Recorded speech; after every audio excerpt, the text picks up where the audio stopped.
They hear my music. Yeah, probably. It's so good.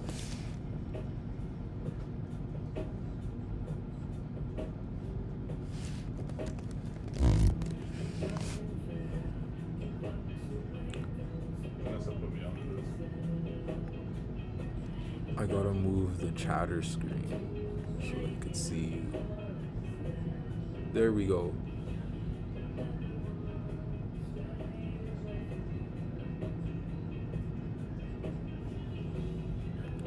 Yo, what's up, Ducky? How you doing? We're back after a fucking million years. Janessa too. Oh my god. I mean, sorry, not Janessa. Jenna, big sister General. She's here? Yeah, in the chat. Y'all know what we did?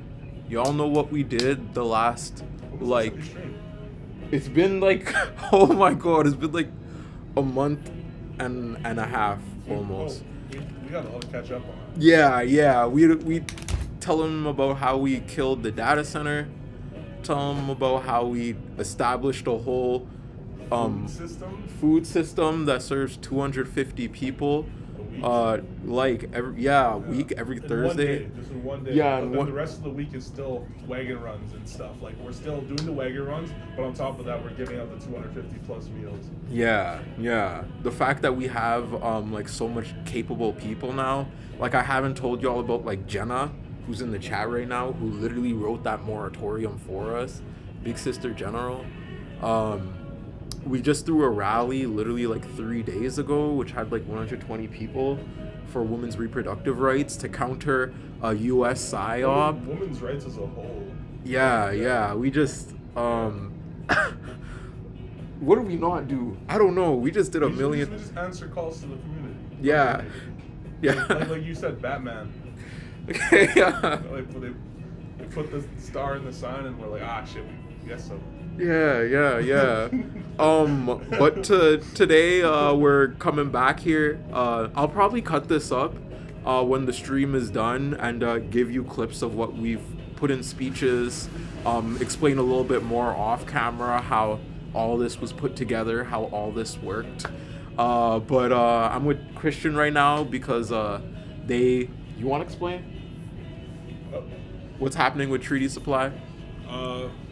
So yeah, I decided it's best for me to step away from what has been my livelihood for the last 4 or 5 years of my life. I've reached a peak, and I think it's dwindling down, and I have to step up for the Indigenous community of Saskatchewan as a whole, and even Turtle Island. So. And like to even give you backstory on how I met Christian. We met Christian literally. I met Christian literally doing street work. Us linking there, and then us coming up with ways to actively like stop the police from harming our relatives. Like, it was literally just me and Christian in this car, finding police routes, finding encampment routes, staying, keeping in touch with relatives like the last 2 months of the summer, in order to stop these police raids, in order to keep the relatives' things safe and whatnot. And it was, I don't even know how to describe that. It was so much damn excruciating. To put in perspective what they do, like what the police do around here is when they do their encampment raids, they come in like by the dozens. Like, they come like 20 men deep for some reason, all armed.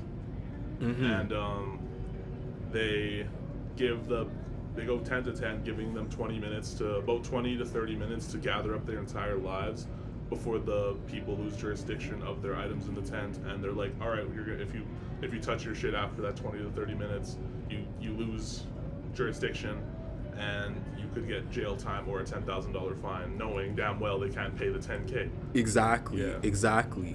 And because of the closure of Prairie Harm, which was this building that gave a lot of relatives and unhoused people a place to stay amidst the winter, amidst the harsh summers, like somewhere cool to be and whatnot, and actually have a source of safety against the police and whatnot. they've been high key defenseless against these police officers. So there's a big group of people specifically in the downtown area displaced because this building has been erased from that area, right? And the reason why the police raids have spiked up this summer is because that's the city's answer to the harm done on our, indigenous relatives outside in the streets. So even this type of decolonial work isn't really something we inherently wanted to do in a lengths of politics. We just really cared as we were seeing like the cops take away our relatives' stuff and everything. And if you look at the idea of pre-colonization, there was no idea of homelessness. There was no idea of not being able to have a warm meal in your belly and a bed to sleep, not be able to sleep on. None of that existed. It was all like pre-colonization was just basically a big town of mutual aid, just socialism, the idea of people all helping each other in one way or another. There was no rich, there was no poor. There was no, everyone was succeeding in their own right and doing their part. And I'm really glad we got people like Jenna, Isaiah to put a voice to that, also in a feminine role in their own instances. I fucking love. We couldn't have done that AI data center thing without Jenna Straff. So put some respect on Jenna Straff's name. We couldn't have done that women's rights rally without Isaiah. We couldn't have done like a lot of this tree team work we did without so much people that we've onboarded the last 2 months. Without people in the art department pushing zines and pushing, like it was a lot of different people. And today, Christian is sadly leaving Treaty Supply right now. Treaty Supply is not. I'm stepping away from it as a physical location, a place that needs me to be here because I'm the only person that is here consistently, right? So, like I want to put my time back into the community where it's most needed and where I feel like it needs me and I need it, you know what I mean? So but I gotta give props to what Treaty Supplies accomplished in helping me meet the people like Tia and Jenna and Haley, my friend Haley, and everyone, like without even like other orgs before a lot of it wouldn't have been accomplished without this community hub, this place where people could just gather and come chill. Like I had chairs, like I have a TV, like an old school TV, like a CRT TV you can watch like VHS movies on. Like we had like Can they see that? Kind of. If you right, okay. Right. The B movie is blocking it. Like right there. Yeah, we got the TV with all the VHS, like my childhood and a lot of others alike. Like it's a place of community. It's a place for people to gather and. Treaty Supply is not over. We're just taking a step away from a physical location and hoping to get Red Bear Party and basically all my worlds under one roof. So it would be that's like the main goal, essentially, is to get, I can imagine a compound with just a front area where the store could be, and then the back area where everything else that the community needs can be accomplished. Yeah, because mind you, we've done all this with like $5,000. Like all the connections we had, all the things that we've done, like only around $5,000. And the fact of the matter is, though, we do need to up those funds because we're doing a back to school run this upcoming AI data center protest rally. See, the last AI data center protest rally, we had around like 400 people. And we asked all of them to bring supplies for the relatives, whether that be tents, whether that be waters, whether that be Gatorades, whether that be snacks. Like goldfish, granola bars. Yeah, and we filled Christian's car up so much that it was literally like it was leaning. it was I couldn't go into his back alley because if I did, the back of my car would scrape. Yeah, Like, yeah. It was crazy. It was insane. Plus Akash's car was it was structurally like collapsing on the way. Akash was telling me like Akash is a mechanic. Yeah. Akash was telling me that shit is not good for the car. No, it's not. Yeah. My dad was like, you gotta drop this stuff off ASAP. Yeah. And we had almost 400 people come and give all those supplies. We're also expecting a really big turnout this September 5th. And we're asking all those people to bring school supplies, calculators, binders, Backpacks, even if need be. Backpacks, books, pencils, pens, coloring books, crayons, TI-80. You're on a roll. Keep going. Yeah, TI-84 calculators very specifically. If y'all know about that, leap pads. If you got a leap pad, an old leap pad, give one. Those are real. And that's how I learned English. Like that leap pad thing. Yeah, like fuck. There's so much. Yes, you could also ship some over here. We're doing drop-offs to the little market box. So I will have everything posted. Once I get home, edit up this video and upload it online. I think we should have saved this little B-movie thing for a little bit later. I don't know why it's gonna be in the intro while we're talking. We actually had such a good conversation too. That fucking sucks. But like, that wasn't my idea, by the way. No. I gotta preface that. Bro. Yeah, but it's funny. Like, yeah. like when you pulled the picture up and I kind of just realized. Yeah. We're asking for donations to the Dono box, so we could get a whole bunch of school supplies for our relatives. What we're gonna do is, and how we sort of set this up is, we have around 120 people on the Red Bear party now. Before I hopped off this live, we had 3 people in the Red Bear party. Me, Christian, and Jenna. You know, like that's the last time I saw you at 3 people. We have over 120 people in the Red Bear party now. To do what we have to do, we're gonna be going around the neighborhood, knocking on all the doors, and getting a catalog of what the aunties need specifically for their kids, telling them about the Red Bear party and telling them about the drop-off that we're gonna do at Pleasant Hill. Get the word out. That's home. Yeah. I live, I'm in Pleasant Hill. I've lived there my whole life. Mm-hmm. Yeah. Do you want to tell them about Pleasant Hill? Man, it's definitely not what the name makes it out to be. Yeah, it's almost like where they I don't want to have. Okay, I'm just gonna be real about it. Can I pull up a chair too? Be real about it. Word. So, Pleasant Hill is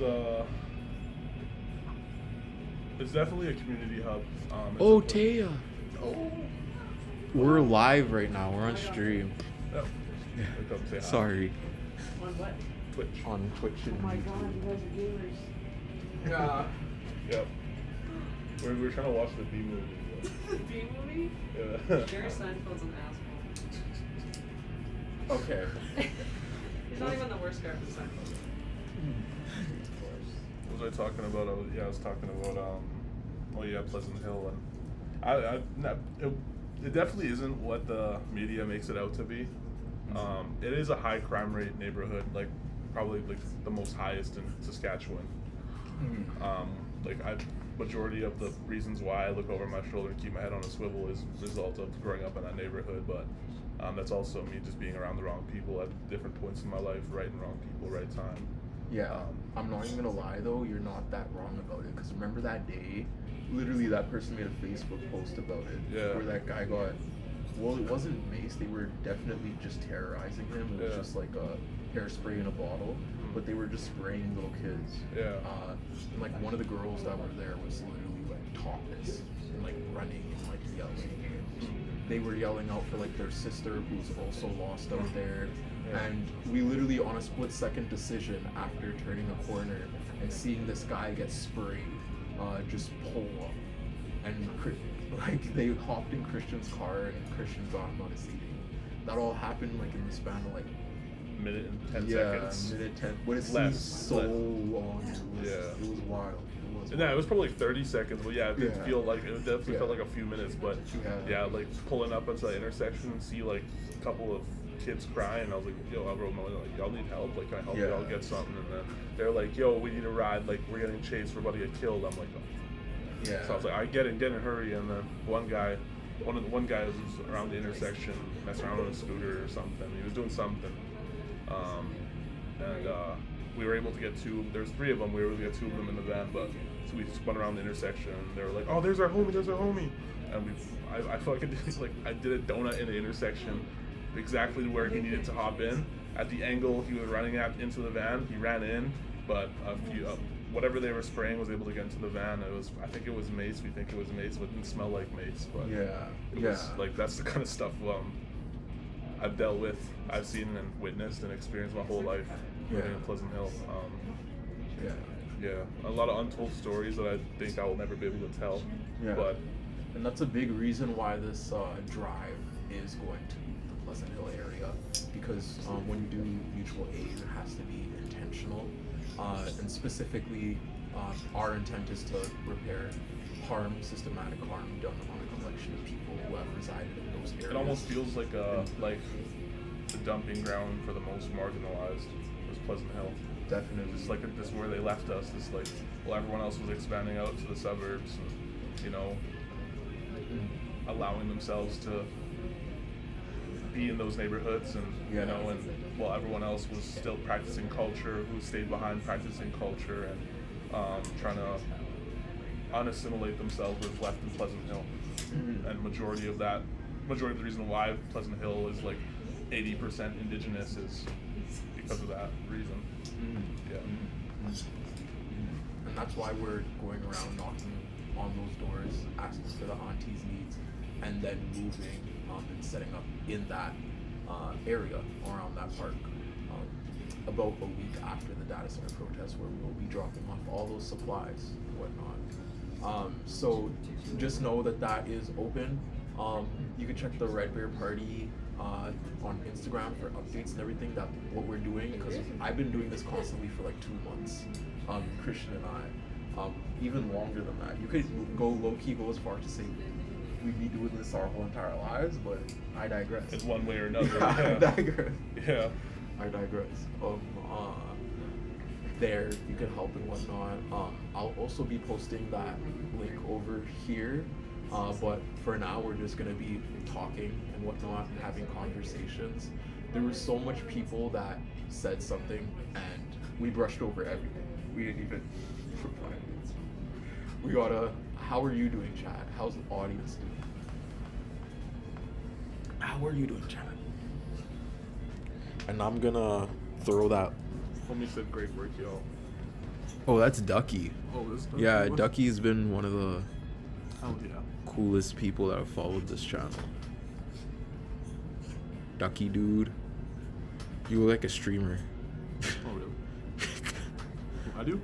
Yeah, this looks like this is a pretty sick Backdrop. streaming setup. But I'm gonna just Ducky, can you do me a favor? Can you get the Dono Box link and pin it in my YouTube and my Twitch chat?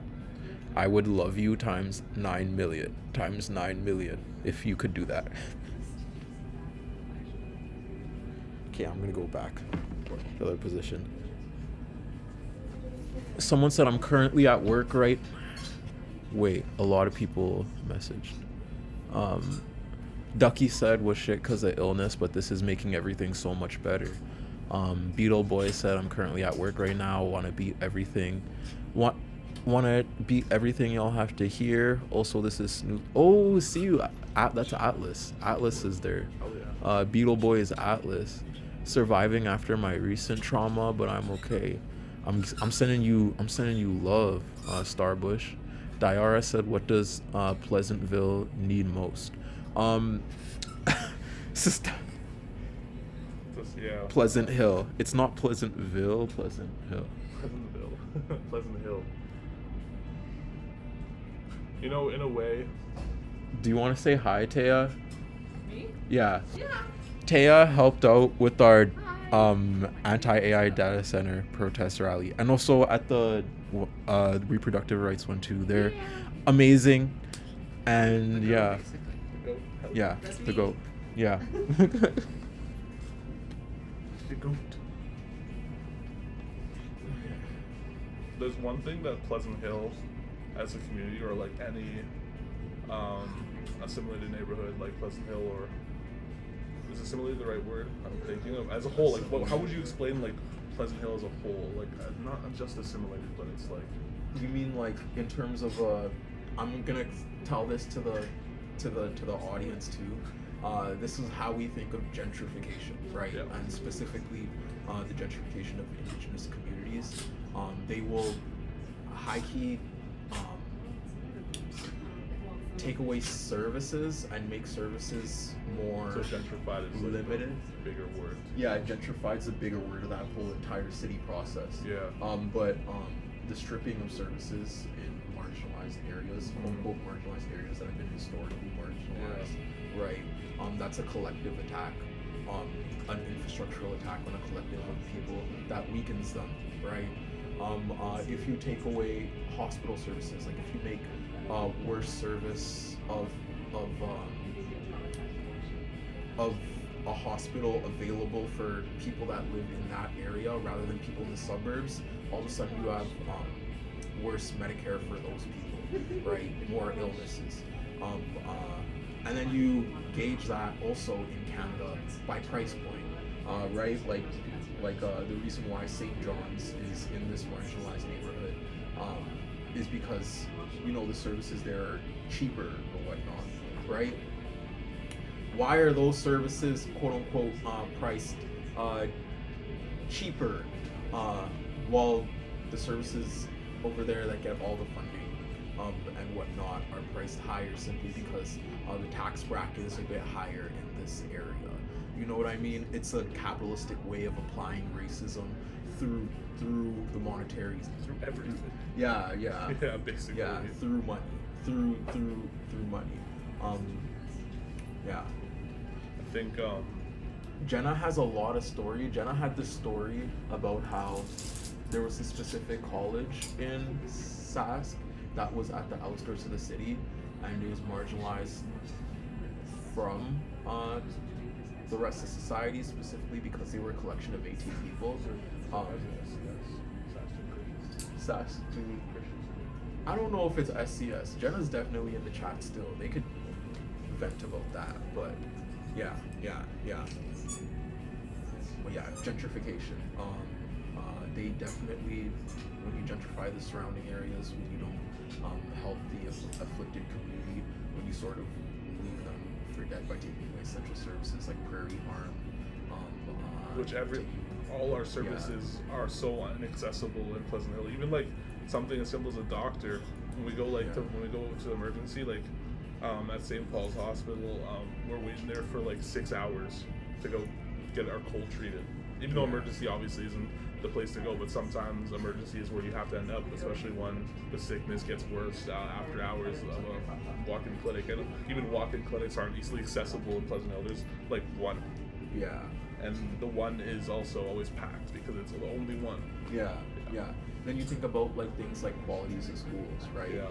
The school board of Pleasant Hill probably get lesser quality because of Which is true, yeah. taxes paid in the area, quote unquote. A lot of our, even like a lot of our field trips, we'd have to pool in money to go on, and obviously coming from a neighborhood that isn't full of that money, even something as simple as like every kid chipped in $20, that was hard for some families growing up.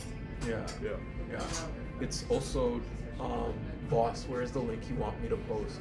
The link is on the Red Bear Instagram account if you get that from the donor box.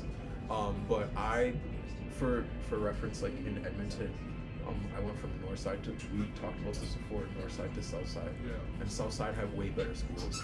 North side is like the whole meme where like north side buddy fuck, just because it's like it's the hood. Yeah. That's the hood. Yeah. It's like the Pleasant Hill, but bigger, like huger. Yeah. On like it's probably like the size of Saskatoon. Yeah. As a whole. Yeah. Yeah. But those quote unquote north side schools would be referred to as public schools, right? Essentially, so all the immigrants don't have to,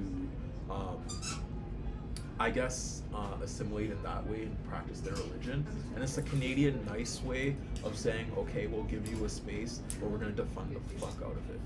Because when I moved to Catholic schools, all of a sudden I could go to drama programs. All of a sudden there was debate club. All of a sudden there was theater. Two different theater That's what I clubs. noticed too. Like all of a sudden- Saskatoon. Yeah, all of a Even sudden. Saskatoon, Yeah, there was so much different clubs, so much extracurriculars, so much like art. My teachers were better. My teachers actually told me to read different books. Like one of my teachers gave me a book specifically. What was it on Africaville before I even knew what racism was, because they saw me and was like, oh, this person's thinking a lot about the world around them. They never did that to me in the north side. You know what I mean? Like they kind of, the teachers over there sort of looked at me like I was an angry little kid type shit. Like, and I feel like going from an experience like that where I was like, I wasn't really a minority in the north side. Like there was a lot of black people in the north side, but in the south side, all of a sudden I was a minority. You know what I mean? At least in the years I went to St. Maria Goretti, not St. Maria Goretti, Holy Trinity and St. Hilda, I was definitely a minority. You could check the yearbook photos. I was one of 4 black people still on those walls. You know what I mean? So it was weird having access, but also at the same time, like knowing when I grew up older, I had access only because I passed the quiz, right? Like, it's weird. And there's not even a lot of programs like that in Saskatoon, I haven't heard. It's even more limited in Saskatoon. The barriers of entry are even more strict. There's no train service here. The buses kind of suck here. The buses do suck. Yes. Like you have to catch like three buses and take a 2-hour commute to get like from the middle of the city to the far east, north, or west, or south side. Exactly. So Yeah. you're probably going to like high school closer to you, right? Yeah. You're not going to high school like in the suburbs with like the better access to Obviously, services. living in Pleasant Hill, where the tax bracket is lower, and Yeah. with majority of the Saskatoon's public schools are readily available. Going there is like there is no programs, almost none. Yeah. And all the programs that we do have are funded by the students. Yeah. Funded by the students is wild. Okay, that did not happen where I live. Oh yeah, no. Yeah, like, funded by the students. Oh yeah, we just pool money. Yeah, that's all they Yeah. did. All our program. No, like the high school that I went to, Bedford. I'll give props to them because they are public. They are a public school, and they did have less funding, but they were like the students there did have a big sense of community for each other. That's why I really liked it. I wasn't real like I wasn't a minority going to that school, so I gotta make Ducky a mod so they could do some stuff right now. I'm so sorry, Ducky. Fizz thing said, hey Turb, could I ask for some advice on you? Ooh, there is go. a sale.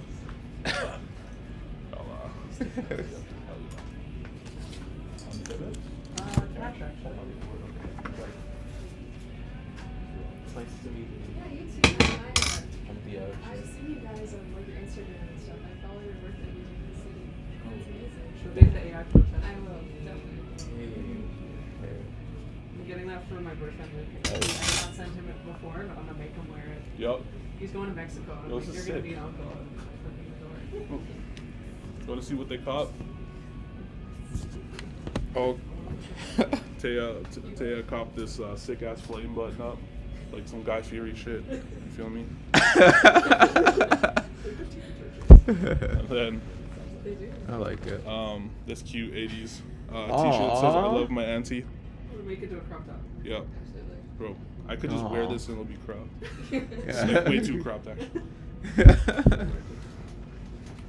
Go. Oh yeah, the powwow starts today. Hey? Yeah. Yeah. White Cap one's out there today. Yeah, we're gonna go check it out today. Slay. Mhm.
Sorry, we muted on purpose because we were talking about logistics. We're talking about something in the future, and you know how it is. We don't want to get caught by cops, and whatnot. But that was Taya. They helped with our little rally. I need to still make you a mod, Ducky. Am I still muted? No way.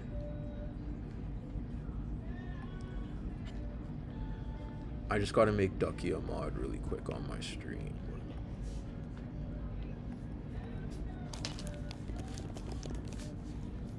I don't know how you're not a mod, Ducky.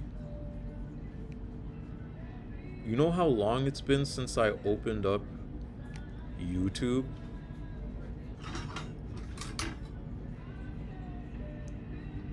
Yo, Ducky, it's you. Oh yeah, there is a Post it. little bit of a chat delay. Add as moderator.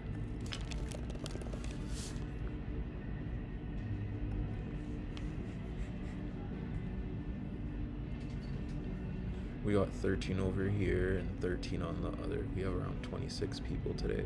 Oh, yeah. That's nice for a comeback, I guess. Okay, where is... I'm gonna pin this for Bro, now. the delay is like tripping me out. Oh yeah, my fault. You know, You get used to it. it's like watching myself live and seeing the delay.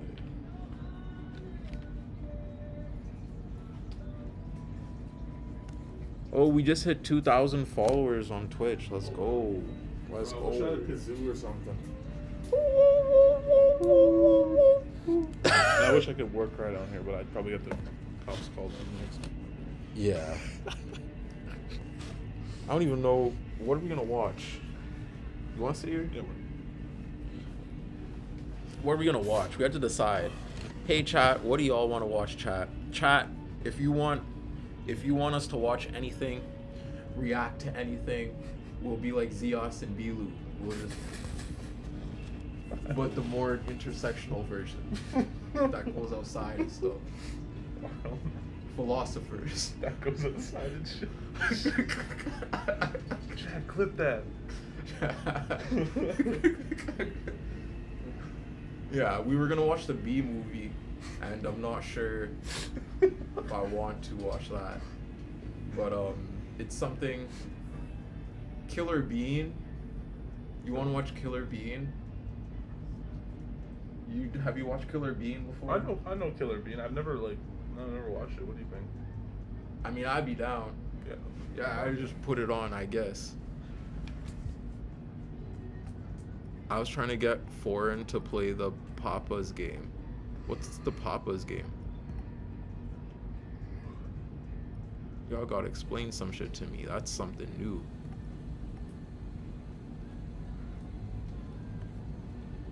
What are y'all trying to... Oh my god.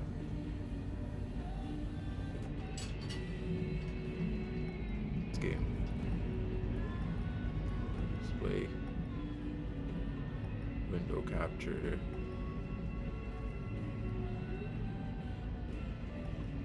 What are y'all trying to... Oh my god. Papa's Pizzeria. This game. Display. Oh, Fizz thing asked, how can you get closer to, what are y'all trying to community near you? Oh my god. Let's answer this, I guess, before we... Papa's Pizzeria. I'm gonna move this too, so it's more clippable. Fizz thing asked, how can you get closer to, what are y'all trying to community near you? Oh my god. Let's answer this, I guess, before we... Papa's Pizzeria. Allow I'm gonna yourself move this to too, be approachable. so it's more clippable. And use your voice. Fizz thing asked, how can you get closer to, what are y'all trying to community near you? Oh my god. Let's answer this, I guess think which brings the best Papa's is to, Pizzeria. as a business, I'm gonna yourself move this to too. be approachable. So As it's business more community, we do clippable. silence ourselves, but I would Fish. Fizz Yeah. thing asked, how can you get closer to, what are y'all community near you? Just answer this. I guess Papa's Pizzeria. I'm gonna move this too. So it's more clippable. Fish. Fizz thing asked, how can you get closer to, what are y'all community near you? Just answer this. I guess Papa's Pizzeria. I'm gonna move this too. So it's more clippable. Fish.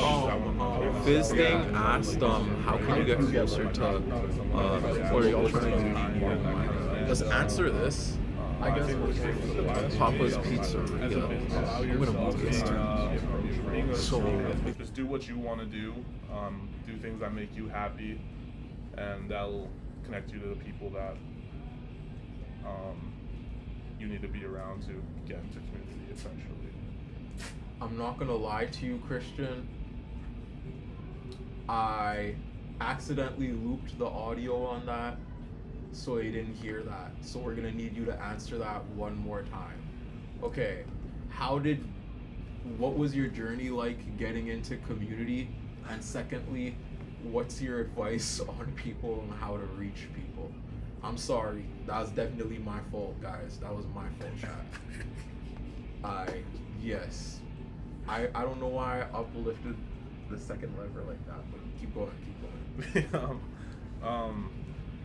I think now that I understand what to say better, I think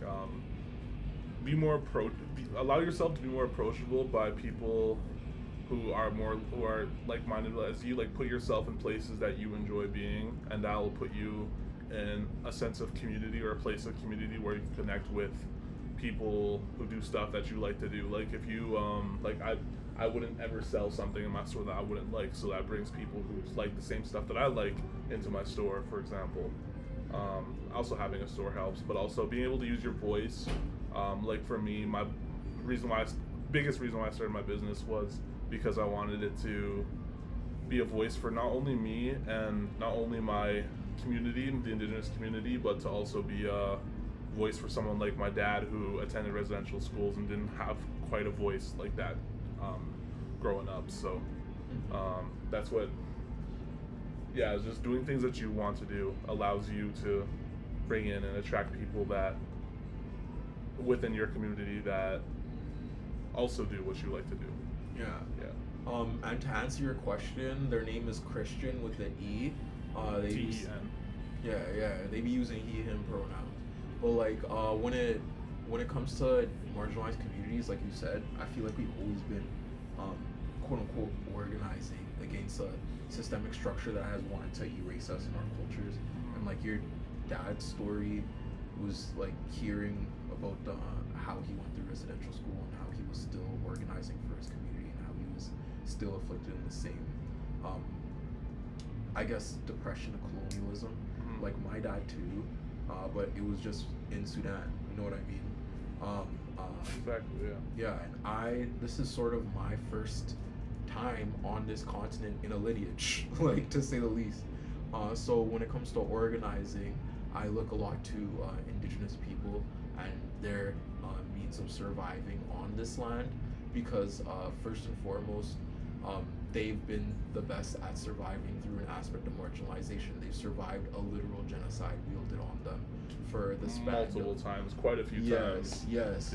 Every single, you can't even say quite a few times. I think there's been over 200 million indigenous people killed on the continent of North America alone. Like, it's on the grand scheme of things, like, we shouldn't. They tried to erase us multiple times. Exactly. They tried to erase us and erase everything that we've ever built on this land. So, to say the least, like, you always have to organize with people who come from that lineage of organizing. But also, we on the online left part of things, we all bask in aesthetics, and I feel like the aesthetic of material change is sometimes wielded against us. You know what I mean? Like, think about someone like Obama, uh, being a black president but still drone striking all these niggas. You know what I mean? Around the world, like specifically by niggas, I mean North African countries, like bombing all these North African countries and destabilizing us. You know what I mean? Like Libya, that was Obama. The downfall of Libya and Gaddafi, that was Obama. Directly leading into the RSF, which affected Sudan, that was Obama. Things like that. So we can't get too caught up in the aspect of who's in charge, but more so what are they doing, right? What are these indigenous people doing to preserve community? What are these black people doing to preserve community and whatnot? And when you look at it from a material sense, from a practical sense of this community is dying, this community is still being marginalized and whatnot. How do I help the people that know how to free themselves, and then you step into the roles that you can. Essentially, for me and Christian, it was literally stepping in front of the police when we saw a police raid, and that kind of conversation is so it's so differential for in a context of global oppression, because in Minnesota that looked like Alex and Renee Good rallying against the ICE agents. You know what I mean?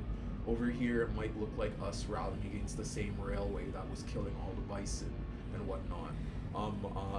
In somewhere like Vancouver, that might look like rallying land back for the farmers who had their land taken up north. There's so much different ways you can be involved in a material change.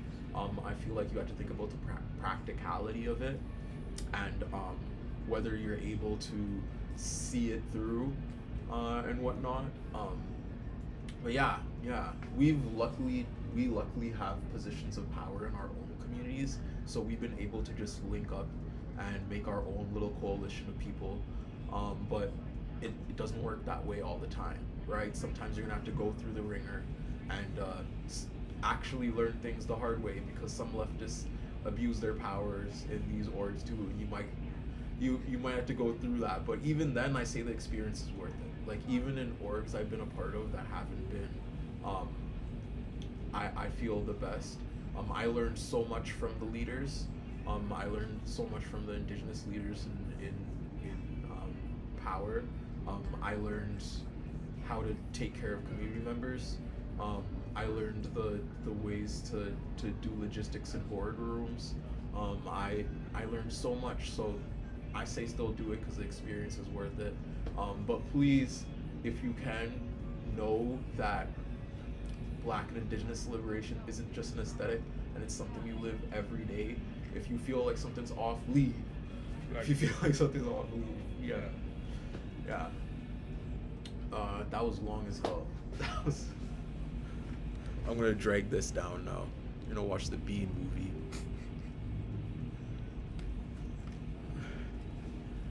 By the way, guys, thank y'all so much for the people that donated in the dono box. I didn't check the notifs yet, but I know tons of people did, because we're at like 40 live viewers now. So thank you.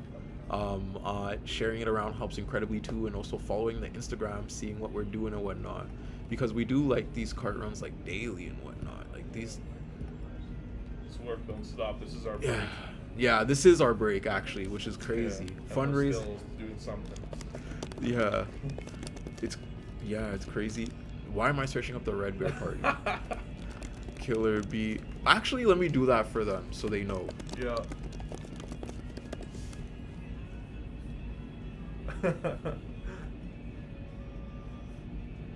I actually gotta brag a little bit about this. Yeah. Like y'all gotta see this actually. This is like I'm showing off my kid.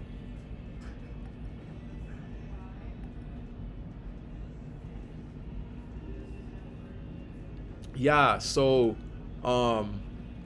last time we streamed, we were stopping police and whatnot. True, yeah, that's when we were in the heat of the raids, that's Christian. Yeah, fucking coming out.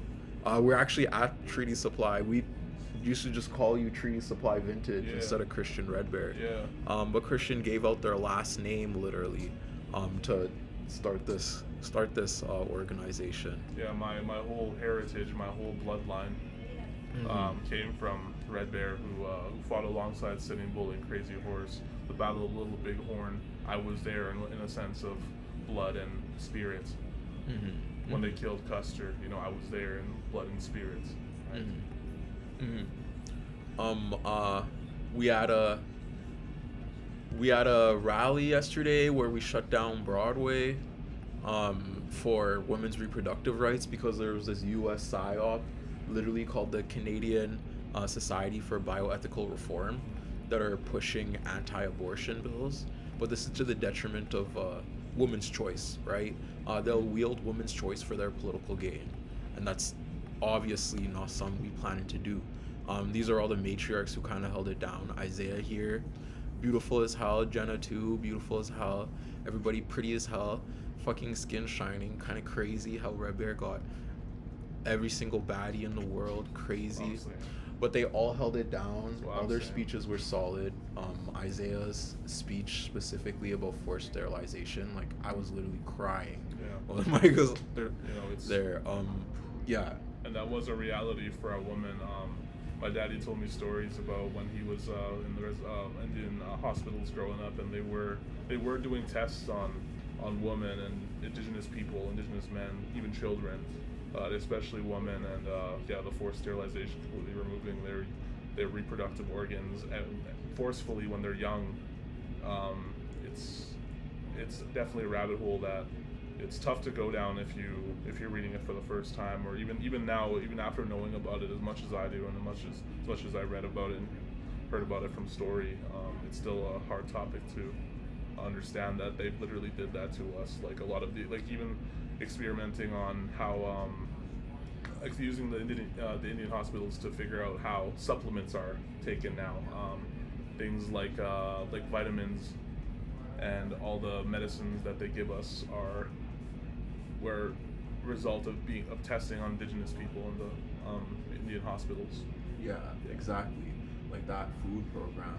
Like the reason why we know how much a child can live off of at a very bottom line basis is because they experimented on indigenous children in schools, right? Gave as little food and nourishment as possible and said how long could indigenous kids survive, and then started building rules off of that, revolving around malnutrition and adequate diets.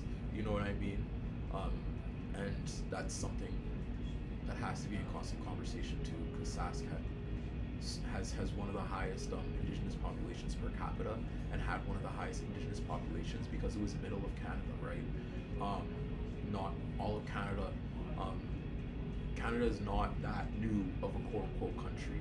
When we right? look at like the Trail of Tears, and we look at the migration of Sitting Bull during the Northwest Rebellion, when he brought his people up here, and reserves like a lot of the Assiniboine reserves and a lot of the Sioux, like Dakota and Lakota reserves around Saskatchewan, were brought up here to escape the wars, like basically like refugees going to a different country, and like that's even why places like Whitecap are still considered a refugee. Exactly, and it's so fucking crazy Yeah. how like Canada sends all the refugees from African countries over here to like move. That's why I ended up in Edmonton, right in the prairies. It's obviously purposely systematic, but still like it's yeah. But all that has only happened in the last like 150 years. You have to put into mental times. Less than that, 120. Right. I'd say 120 years. Yeah, Now, yeah. 120. two generations, 3 or 2 generations. All of this history has happened. So you also have to remind yourself you're an active participant in something that is active, that is an actively occurring genocide, that is an actively occurring means of marginalization against people that are belittled on this land. You know what I mean? And the Women's March was a really good. It opened my eyes towards even how I sometimes abuse positions of power and whatnot, because like as someone on the back end that had to do logistics for a lot of this, take in mind this is a women's reproductive rights rally, so I do not have reproductive organs, Yeah. to say the least. We don't have yeah, as biologically as men, we don't have to deal with a lot of the not deal with, but go through what they go through on top of what society already puts on top of people, especially marginalized people. Yeah. Yeah. So if we're talking about, you know, me being the lead coordinator for all of this, and having to, you know, put Indigenous women's voices at the forefront, and whatnot, center their experiences. Me, taking out Indigenous women from speaking positions or places of prominence. That's an extensive patriarchy that I am actively exercising from a position of power on them. And I low-key did do that, sadly, like on Isaiah, and we had to get that resolved and everything.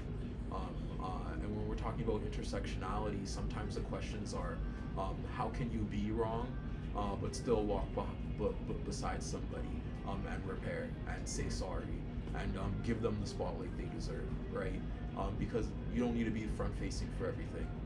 You could, if this is just a shout out to everyone, all other leftist men in power too and whatnot that perceive themselves as a sort of arbiter of good just for doing what they're doing.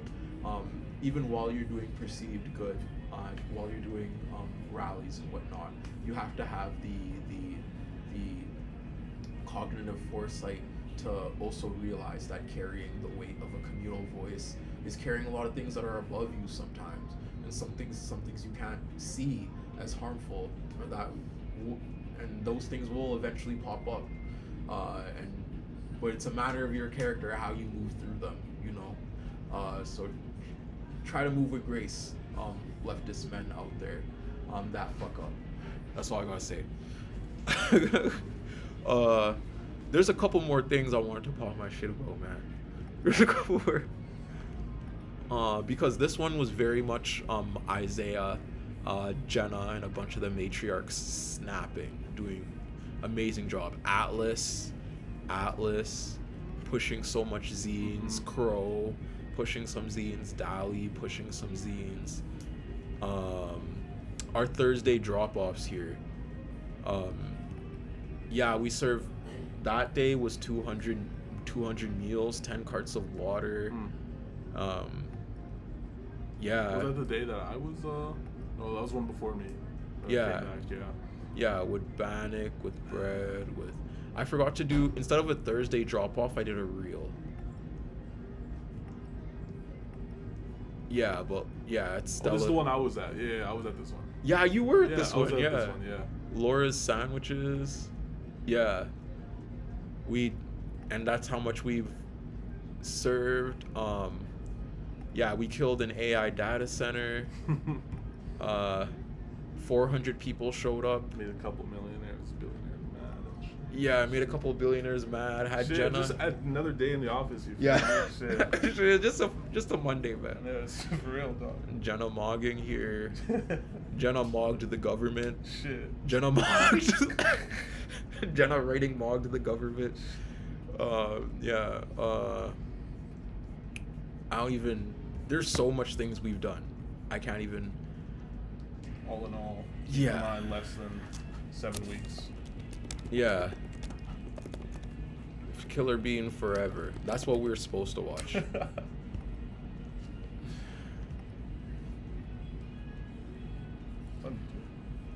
Yeah, it's on YouTube. But anyways, if you want to donate to that, just know that the dono box is there. You could help us push this thing through. Christian is also doing a donation supply here, a treaty supply for everyone that lives in Saskatoon, because I know I have a lot of Saskatoon viewers. So if you want to come down to the mall, you could actively get something from Christian.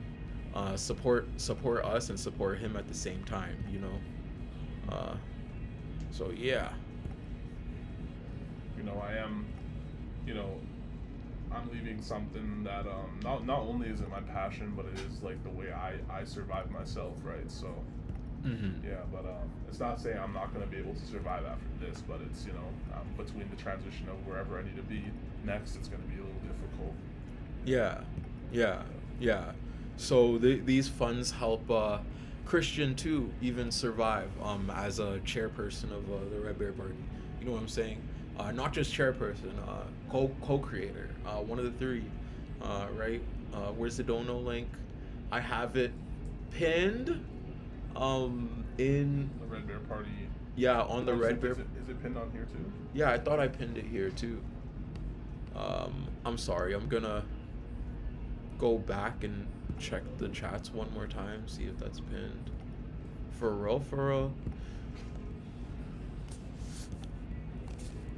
Yeah, it's pinned on the Twitch chat. I just haven't pinned it on the YouTube chat.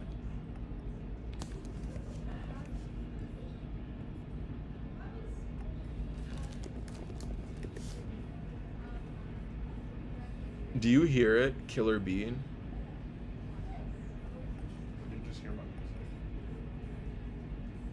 Yeah, I do not hear Killer Bean. We gotta turn this up.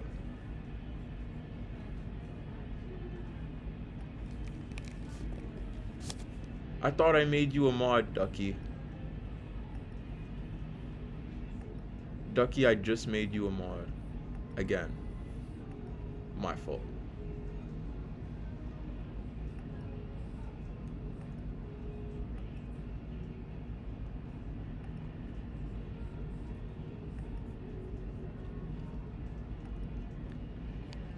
Okay, aight.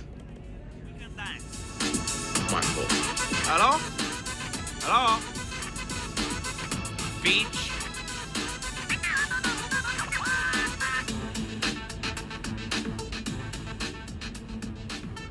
Okay, word, Okay, Am I allowed to Hello? chat? I'm gonna need to use the washroom. real I'm quick. gonna let him in really quick. Beach? Okay, yeah. Yeah. Okay, word, When I don't get enough sleep, I get irritable. If you don't. Hello? Chat, Hello? I'm gonna let him in. Beach?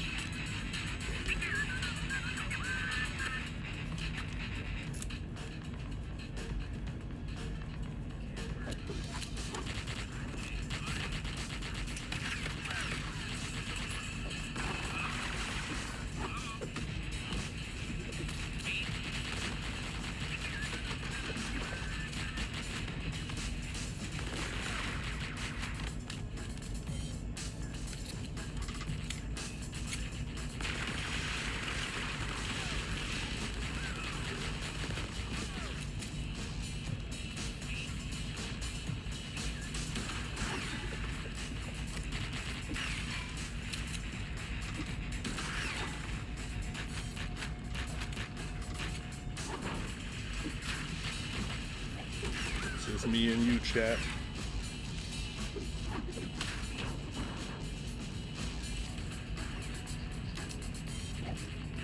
Yo, Ducky, it's you. Yo. Yo. It's me and you, chat.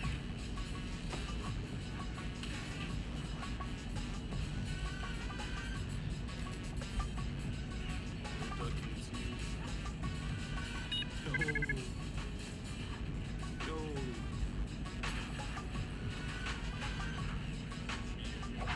Yo. It's like CH, it's like Chris and then 10. Like CHRISTEN. And then Red Bear being 2 words, Red Bear and then Carter. Wait! Who are you? Just a bee trying to get some sleep. Wait. It's like You came here just to make it's us like turn on Chris the music? and then 10.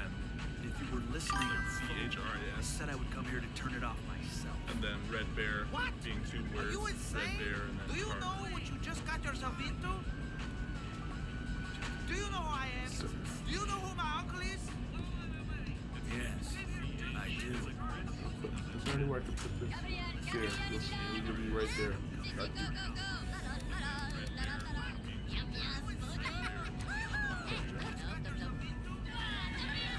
Crunches and squeeze the joy. It's Right there. Minions and Monsters only in theaters.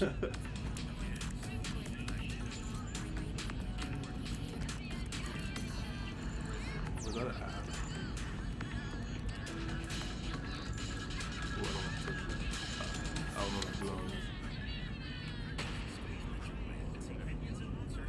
Oh, is it?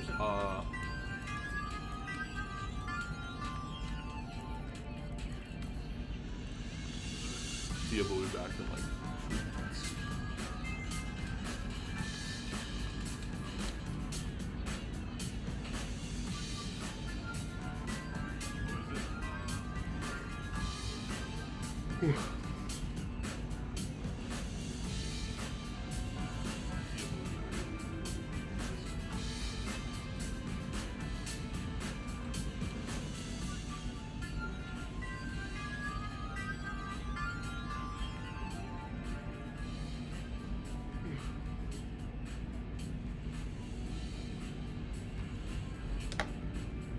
Show you guys some bead work.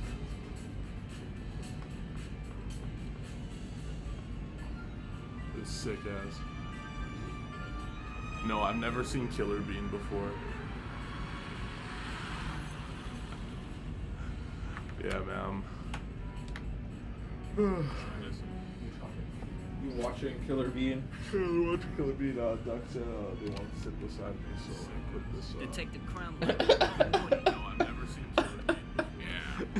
Something tells me Still there's there. nothing good about this morning. You kind of see it. What do we got here? Multiple gunshots were reported coming from this warehouse. Oh yeah, the lanyard. Yeah, just beaded lanyard is Shogo Heidi from Regina for doing all this bead work and bringing it to the shop to sell it. Yes, sir. Have you gone Yeah, inside yet? this whole shop is actually. Didn't you say I wanted to wait a for lot of backup. this is just you were talking about repurpose indigenous art and how that meant a bit more to you than other thrift stores because it's actual living history. Like Christian. Cool. Oh yeah, so this whole shop is how do I explain it? So the audio's doubling. There's oh gotta be yeah, I was gonna tell him. at least a dozen dead hands here. It's one of these. I guess I don't need this.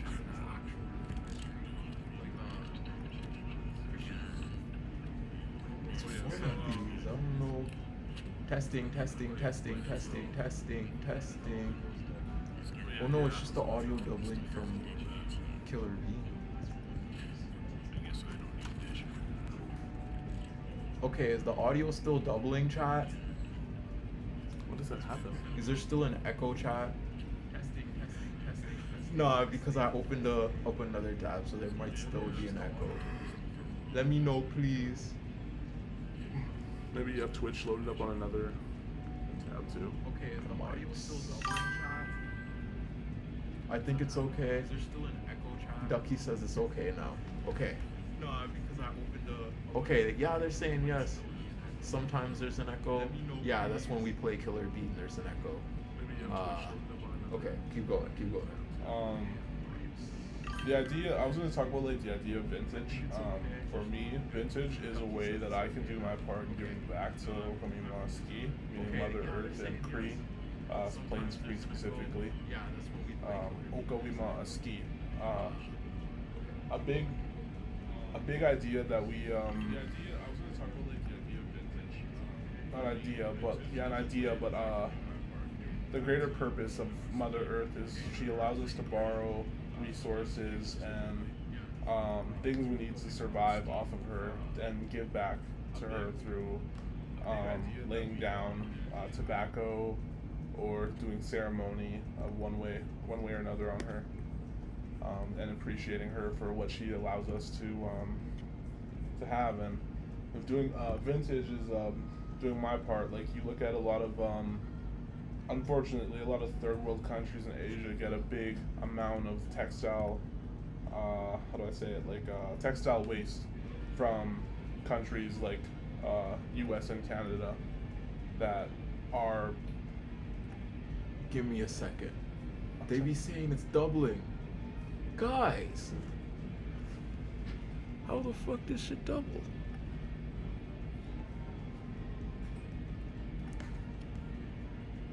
Hello, testing. It's okay now. Why is it okay now? What did I do? They gotta be trolling. Yeah, y'all have to be trolling. Like, y'all have to be trolling. Like, no way. Y'all just want to hear it again. Y'all just want to hear. Oh, wait, I dropped that key. Hold Is it still doubling? No, Ducky, tell me the truth. Is it still doubling? It stopped just now. Okay, well, I turned a whole bunch of things down, except our audio. Our audio is still turned up.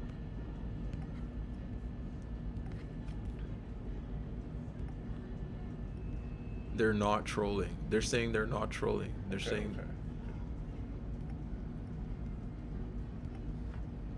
Okay.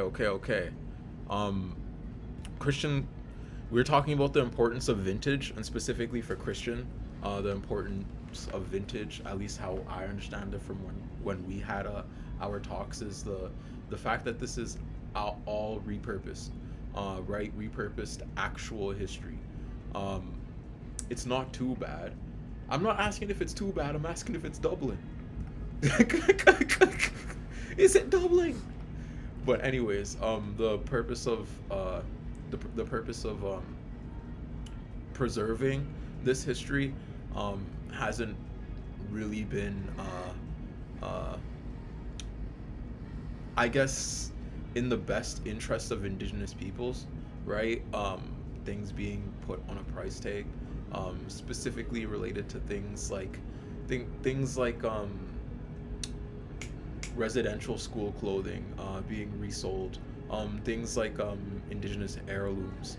Even look at designs resold. like Harley Davidson using like the indigenous man on their biker shirts, using like feathers and pieces of our culture, like peace pipes. Even I'm pretty sure I've seen some of peace pipes, and the gentrification of a lot of our ceremonial items, like the peace pipe feather, the eagle feather specifically being put on, even like American Thunder t-shirts sold by Sunrise Sportswear through the 80s and 90s.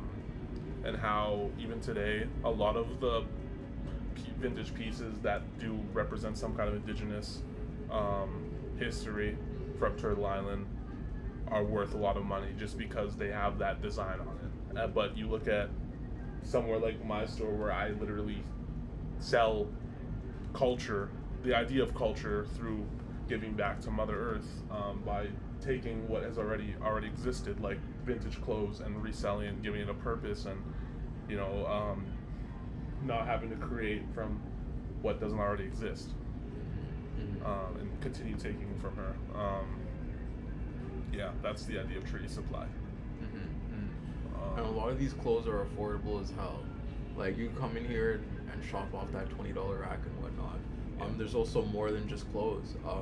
Christian has his hands on a lot of different movies that you can't get out here in the prairies. That Malcolm X movie, you cannot get that shit out here in the prairies. Hell. Yeah, you cannot get that.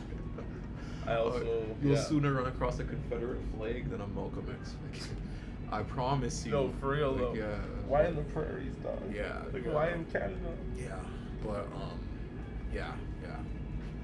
It's nice to see pieces of actual culture like that being put in a store by an indigenous owner and not somebody white, deciding what the price is on culture, to say the least.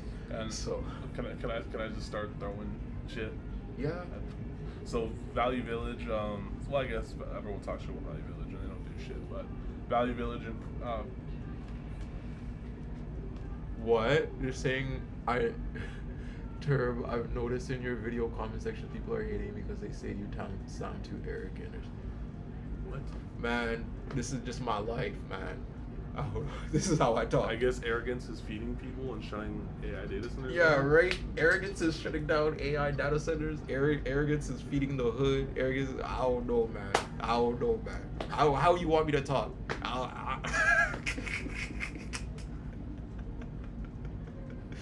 Yeah.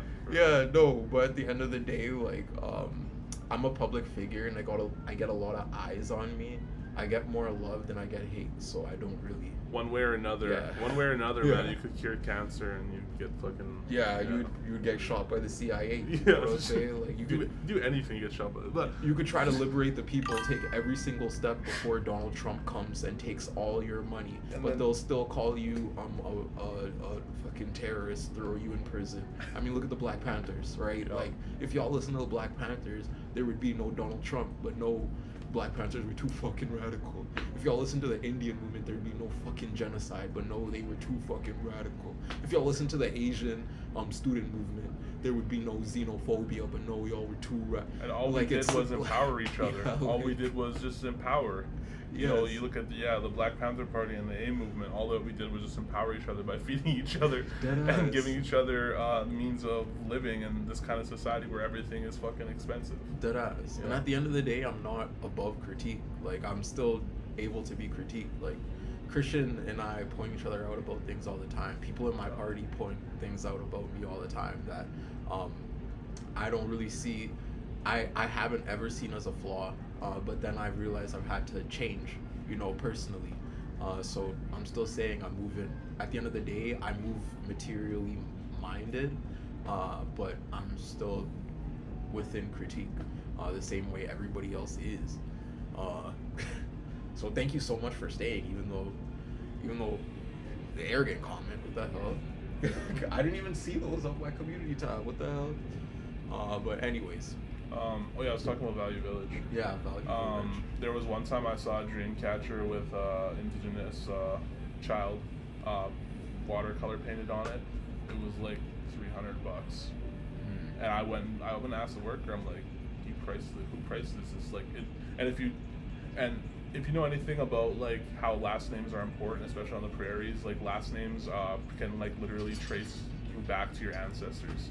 But just in general, just anywhere, I guess. But especially on the prairies for indigenous people, we find how we that piece I've seen on the back, 1940 something, and it was last name Lala Birdie. That's Lala. No, there's a Red Pheasant last name. Red Pheasant being close relatives of mine from my dad's side.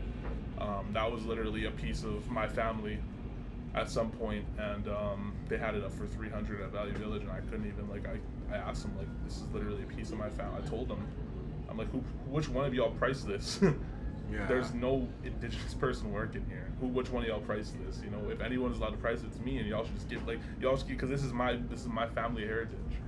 And I remember going back multiple times, and it was still there. No one bought it. They lowered the price eventually.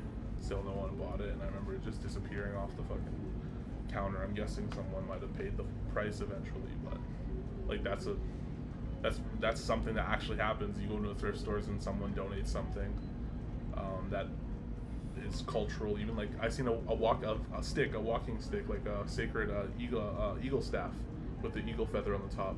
If you didn't know that like belongs to the chief or the elder of a reserve, and that thing looked old as hell, and they had it for I think $1,200 at a thrift store. Wow. Yeah. Wow. Yeah. Yeah. Capitalism and gentrification really takes away, like you said, it takes away culture from the people. The fact that people Even the ability to remember is the big part. Exactly. To keep what once was, which unfortunately we don't get to have as much anymore. Like culture is a touchy subject even for just people to talk about sometimes, because it was like me practicing culture can make other indigenous people mad for some reason. That's the idea of it. It's like everything was taken away from us, and something new was brought to a certain group of people, and now that's how they separated us. They segregated us via what we even believe in. And culture is so important to me, and that aspect of the old ways is so important to me. Our ways is important to me, and seeing culture being withheld but behind a couple of dollars behind a corporation is it's surreal. And it's like, who gets access to funds, right? It's definitely not indigenous times, mass.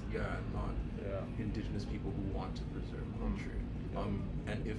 And if they are, it's people that preserve culture in ways that are delectable for empire, right? It's not really for a community, it's for the capitalist system, like all these.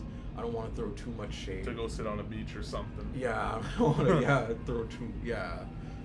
but Fuck Value Village, dog. yeah. That's why I don't pay for shit. I mean, if they really cared about reconciliation, they would get all that allotted money that they have and give it to people directly. And cultural items that get donated. Visible cultural items. You can even ask elders, does this belong to a certain group of people? And if they say no, then maybe like find the people that it belongs to. If not, then you could sell it. Like Yeah. they're a multi-billion-dollar business. I don't know why they don't have the resources to reach out for these cultural items. Be like, does this belong to you? Does this belong to you? Yeah, yeah. Unfortunately, a large chunk of the Latin community is prejudiced massively, even inwards. But that's how colonialism works, right? It's divide and conquer. It's a lot of Sudanese people that same way too, right? Because there's no tangible ways to actually practice Dinka culture in a workplace, in an office, and in a lot of the jobs you go through. So you're gonna have to be unconventional as hell, even if you want to live as a quote unquote Dinka person in a narrative of Canadian identity, Yeah. and you're not gonna fit into a lot of constructs of exceptionalism, tokenism, or basically the ideal of a citizen a white person wants your community to be, right? Like you're not gonna be able to fit in those things if you have dreads, if you speak a certain way, if you look a certain way. And the fact that a lot of y'all were saying that I spoke like I have arrogance. I speak this way because the school system and because teachers yelled at me to speak this way. You know what I mean? Even that aspect of tonnage has separated me so much from my peoples, right? Like when I speak to my peoples in my mother tongue, at this point I have a white accent. You know what I mean? And they'll say Kawaii Jet accent, like they won't, like they'll point it out, like it's a very clear. Same thing when I went back to the reserve. Like I was picked on because of my ability to talk about what indigenous people have dealt with at a high level, like at a high level that they don't think about out there. Like, it's unfortunate that they teach it, but they don't teach how to talk about it as like society does out here. Yeah. From a Hey there, material- how's it going? Yay. Or else you'd be giving them power. You guys I know think about our you're- sale going on today? No. So we're Yeah. doing this store closing sale. This is the final week that we're gonna be open. So everything in the store is $20 right now. Oh shit. Yeah, Really? yeah. Why are you guys closing? Long story. It has nothing to do with like being like told to leave or anything. Yeah. It's just we run a mutual aid street aid street aid organization outside of the shop. Yeah. Red Bear Party. If you I don't think I've heard of it. Bro, you're not in activism session. You don't know about this? There's all the protests, like the Women's March and then. I don't know anything Yeah. about this. We had like 500 people at our anti-AI data center rally Oh, march. oh, You saw yeah, I that? heard about that. Yeah, Yeah, that Yeah. was yeah. so- That was you guys. yeah. So Yeah, we Oh, organized the sick. whole I was thing. juggling this and Yeah. doing that stuff. So I was like, as soon as I woke up, we did the wagon run and then, or whatever needed to be done in the morning for a beer party, and then I'd be here, and then right after here, I'd be out there, and I'd be like have 14-hour days. Yeah. For like for the first how long, like 3 Yeah, weeks. it was a while. It was just Yeah. 3 of us for 3 weeks, and then we were able to onboard people through the protests. Well, that's really Yeah. Mhm. So now we actually have like logistics and members to Yeah, That's we- help good. ease up our, but I still won't be able to juggle both the shop and bear party. Oh, sorry about that. Are these broken skateboards for sale? No, unfortunately, those are my homie Dylan's. Oh my god. Why do you always think the decor is like? Can I find this John Bon Jovi poster? Can I find this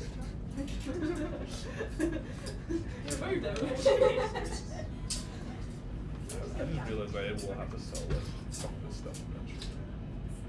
The couches. Oh. I have to figure out what to do with this counter. I might keep the glass because it has stickers on it. Little duck. Oh, sorry, those jackets aren't for sale. Yeah, I just pulled those out from the back.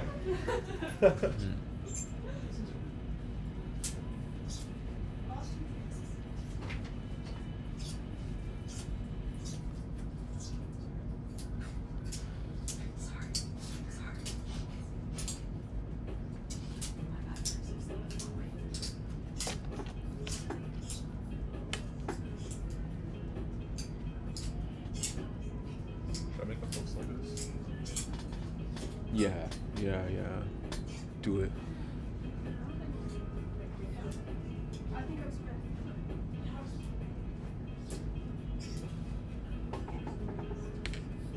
Oh, Okay. Just account? How'd you be paying today? Cash. Cash? You have $20 down. I like your hair. Yeah, Yeah, it's it's a like- 6 years since it. Thanks. It's like just a normal 7, but I stretched it, so there's 3 right now. Oh shit. Yeah. Sick. Oh, Thank you. Yeah. good one. I Enjoy. see ya. I see y'all. Yeah. Enjoy the sun. Yeah. Whole time it's just like raining out there or something. Yeah. Yeah. Enjoy this. We're actually sorry, chat. We had people. They knew about us. They knew about us. So the black person too. It was the black. You don't know about that? Looked at her to the side. Said, "You don't know about that?" Oh my god. She said, "You don't know about that." She said, "You don't know about that." Let's go. What? Hi. I'm going to pick up the stickers for the rally. And Oh, you want to tell Tio about that too? yeah, sorry. I have a lot of them. I'm not able to make it to the rally Oh. this time because I'm out of town. But I do make art, so I can make stickers, and I'll donate it to you guys just to hand out for free. Oh, okay. But yeah, I got them ordered, and I'm going to pick them up right now, and I can drop them off. I gave him cultural name. What did you? What was his name? Walking Eagle. Walking Eagle. That's like why? It's too full of shit to fly. That's crazy. When did you come up with that one? What, bro? I thought it was because it was very spiritual. Yeah. That's actually a good one. That's actually. No, for real, man. You bought an Eagle shirt. Yeah. With both sides being like Eagle. It's a crazy art shirt, bro. I forgot I had that in the vlog. Or rebasket the other day. Rep that shit for you, man. Watching it while you're on Turtle Island. As long as you're on Turtle Island, you're walking Eagle. I don't know if I want to rep that, but I'll respect it. Bro, this is how I find most of them. Yeah. Is that the one today we're going? Yeah. Yeah. Oh, it's a big one. Yeah, White Cap is the cool devil. Yeah. Are you Métis? My family is. I Okay. would say like I'm pretty like on the percentage scale. Pretty. But I don't do by blood quantum. I know. Like, okay, do you so then, practice? Yeah, I guess I am. Okay. I guess I am. But I Okay. would say it's like my main like culture that I'm connected to. I'm mainly more like connected to my Ukrainian heritage rather than anything else. But my family is Métis, and like we're all my like grandma's sisters married Yeah. 30 men. So Yeah, but you don't have to like have. There's not a percentage of blood you have to have. They, So, yeah. they do. It's been a. The colonized aspect, like when we talk about Yeah. languages, like that's The Métis people have always like. Yeah. It's always such a weird like. Are you? Are you not? How do you say it? So many things Yeah. are changing about what is considered Métis. the way I see it too is like Yeah. inherently like the way you grew up. If you grew up around Native people and culture, and you understand like what kind of problems like gentrification of our culture, you understand that stuff. You're inherently Native, in my opinion. Yeah. I mean, Jenna and Isaiah were talking about how they were like, because Jenna and Isaiah are really light skinned, but they literally, their whole families are indigenous and Métis.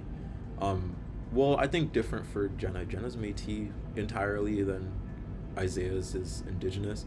But regardless, they were talking about the difficulties of even perceiving yourself in a space like that while you're light skinned. And I think that's more so like a structural problem than a people problem. Yeah. You know what I mean? Like it's, yeah. But I'm not from there, but like when It's our so many- lights, yeah. So many years of Yeah. like trying to go back on what everyone said. That it's a long time coming. I feel. Yeah. It's gonna take a while to actually figure out what that means, because I mean I guess since the Métis people have been the Métis people, it's always been like, whoa, what's the percentage? Like, who's your father? Yeah. Who's your mom? Like, Yeah. who's your great grandma? Like, yeah. Now they recently passed like the grandmother thing. We were talking about the grandmother thing too. Grandmother thing. It's crazy how like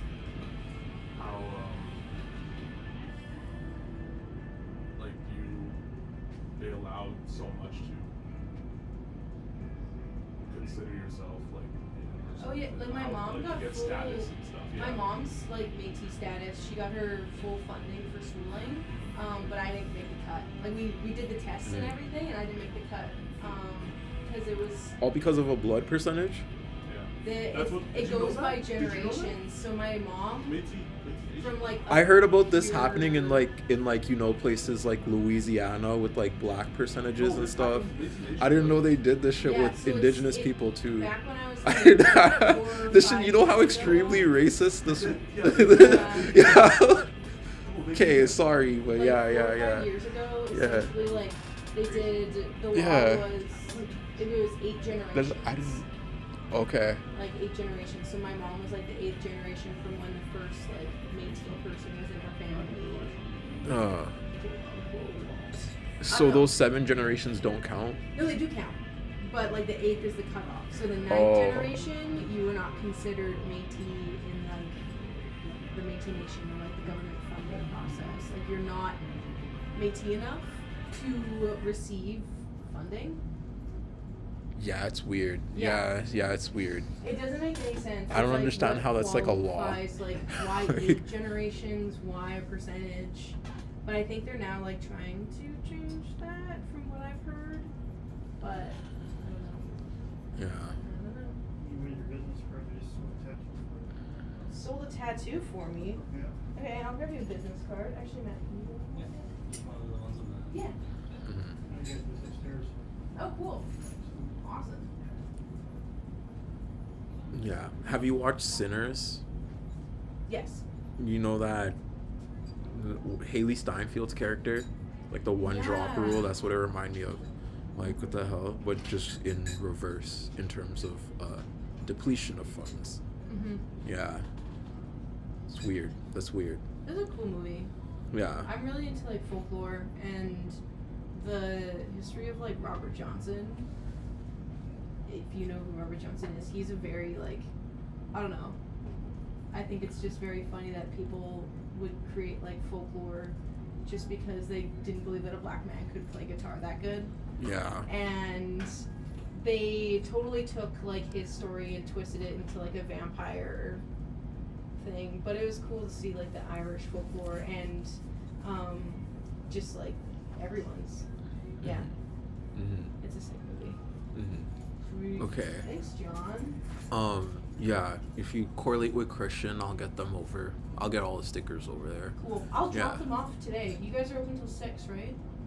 Yeah. I'm just helping today, but yeah. like, yeah, Christian store. I Yeah. think it's 6, but just double. No. Double check. I Yeah. made the poster for him. And I know he was saying he wanted to be open. till Your 6. stubborn thumb tattoos. I am. Yes. I've never seen your face. No, oh, I need know.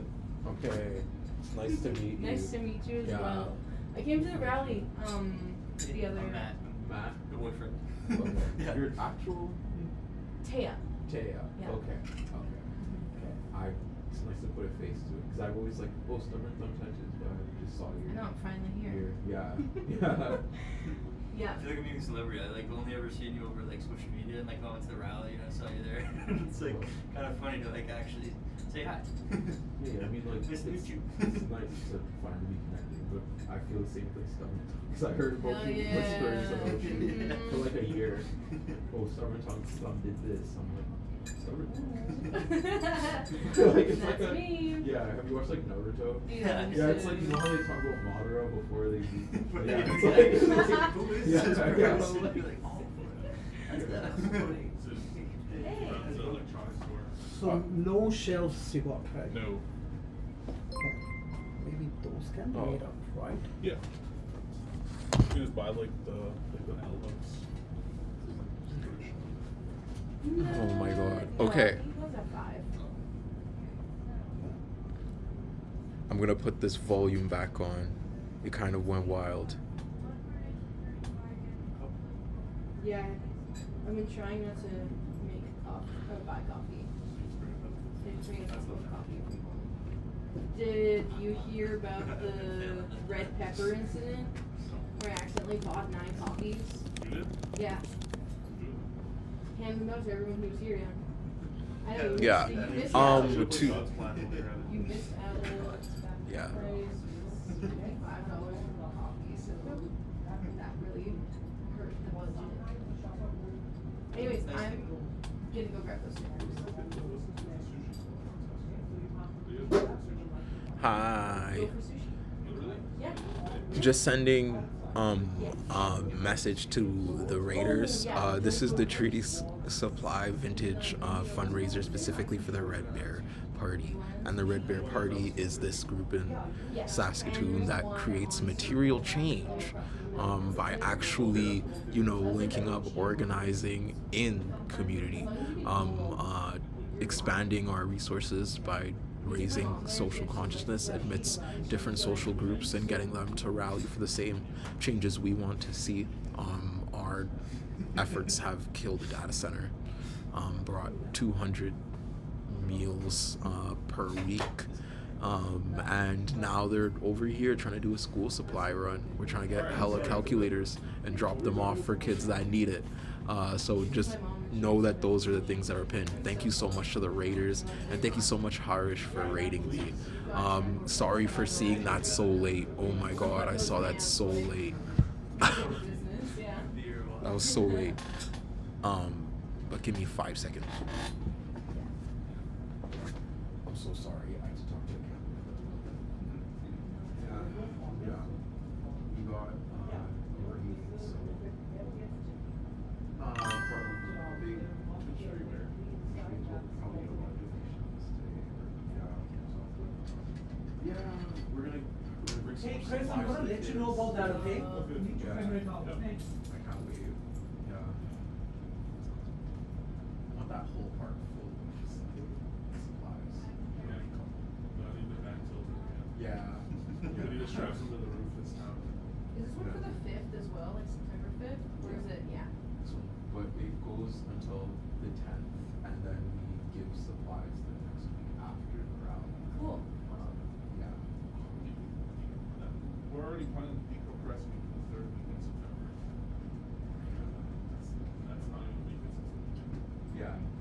Would you like to go camping? God, through the group chat. Oh shit, Yeah. like would I wanna go camping? Yeah. That'd be fun. Yeah. I just got word I'm moving to a coffee shop. Oh. And so that actually is going to be like this last 2 weeks of September. So, We could go to. Yeah. It's just a whole bunch of the Bear Party. if we don't have to go like this week. Yeah. I know my mom comes to visit. I'm from the States, by the way. I don't know. I'm sure you don't. I'm from Boston, but Boston. yeah, yeah. So anyways, my parents are coming to visit though. I don't know. Wait, did you say the last couple weeks of September? Double check. Yeah. That's the only other thing that's going on besides work stuff. Yeah.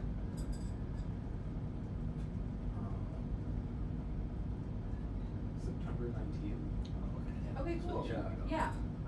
She'll be headed out by then, but that's kind of like the beginning of when I think I'm over into that spot, but And that makes sense. it's Yeah. still not set in place. I'm trying to do it in between my tattoos, so I can essentially like help them move out, completely clear up my space, completely fix my spot. I mean, I think a lot of people want to either move or they want to expand their spaces. And so there's this proposition that we figured out that like there are like Chris is going, but like Jaco's also going, and I think BAM, like the art, Bridges Art Movement is being moved. And so with these spots vacant, we're trying to like shimmy around to utilize the space a little bit more wisely. And I'm not a walk-in studio, I'm all appointments, so I don't need like a big storefront. So I'd much rather be tucked away in the back rather than having people wander in being like,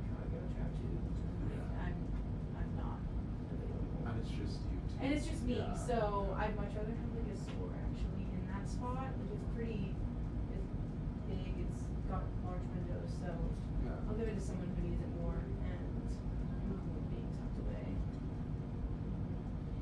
But trying to get it done in like probably 7 days. It's gonna be.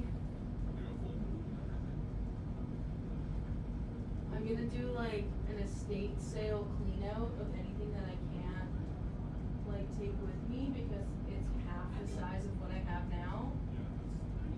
And then yeah, get them to clear out whatever doesn't sell for them, and then painting, cleaning, moving, health inspection. And yeah.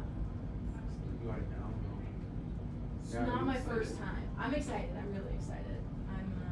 I've been down here for 4 years now, so I'm excited to kind of get a new space. And yeah, just a lot of planning, preparation. Yeah, logistics. To organize all my stuff is gonna be interesting. Yeah.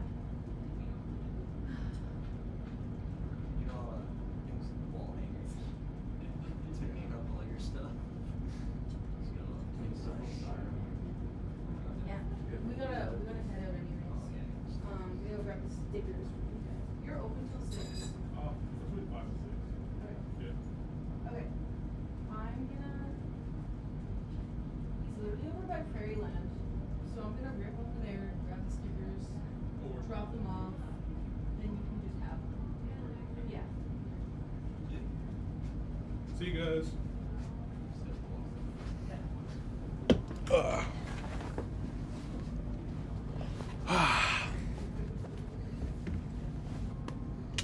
Am I muted? Oh, excuse me. Am I muted? Am I mudded?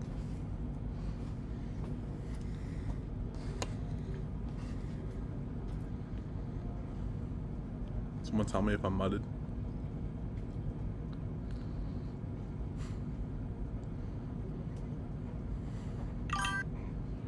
Alright, word. T-Up just stepped out for a second to get some fresh air.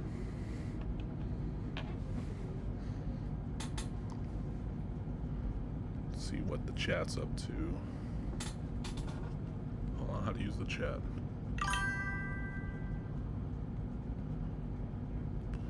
Oh, that's how you do it. Okay. Yeah, we just had someone come in here to have a little conversation with us about selling like help fundraising for Red Bear Party by selling some art at our upcoming rally. So the step away to talk about that. I don't drink water, I only drink Red Bull. Just kidding. Water is life.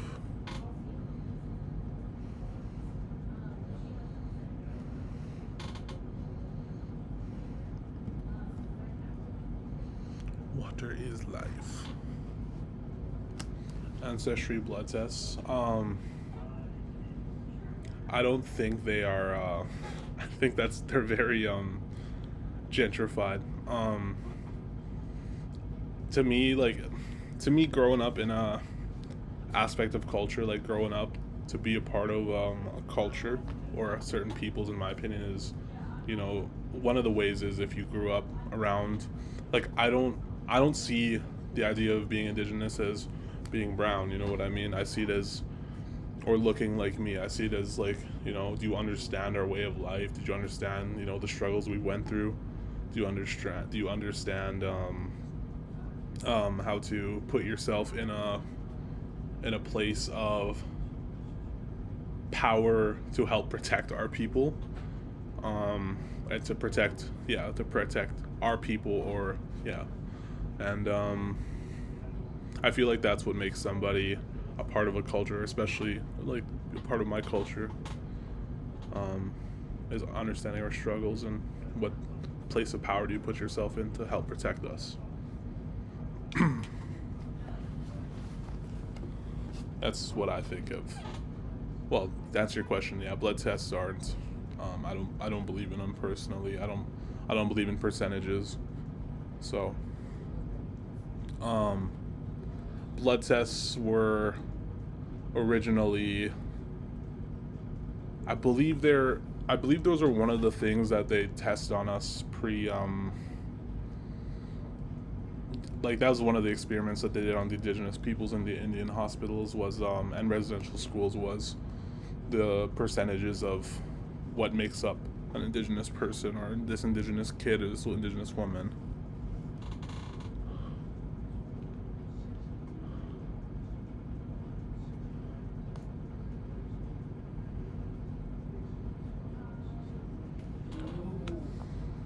Is the chat live? Yeah, I guess I'm saying good things. They asked me about my opinion on ancestry blood tests, and I just... Oh, we were literally just talking Yeah. about ancestry. Yeah. Did chat hear that? I don't think you were muted. Oh. Chat heard that? Yeah. Oh shit. That's more of a intergenerational conversation that we have with people over here. Did we get any donations? Thank you so much. We got around $100 in donations so far. Hell yeah. We've been streaming for an hour and a bit. Thank you, everybody. Make sure to share the donor link and everything because we're trying to do a closed drive and everything. But go on.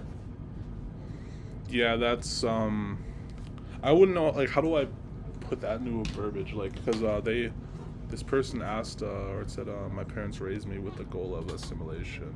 My parents raised me with the goal of assimilation. And they also, like, they're the ones that asked me about, like, my opinion on blood tests. Well, I'll tell you my opinion on blood tests. I don't think there's a very clear conversation about that just because of the intricacies of colonialism inherently, right?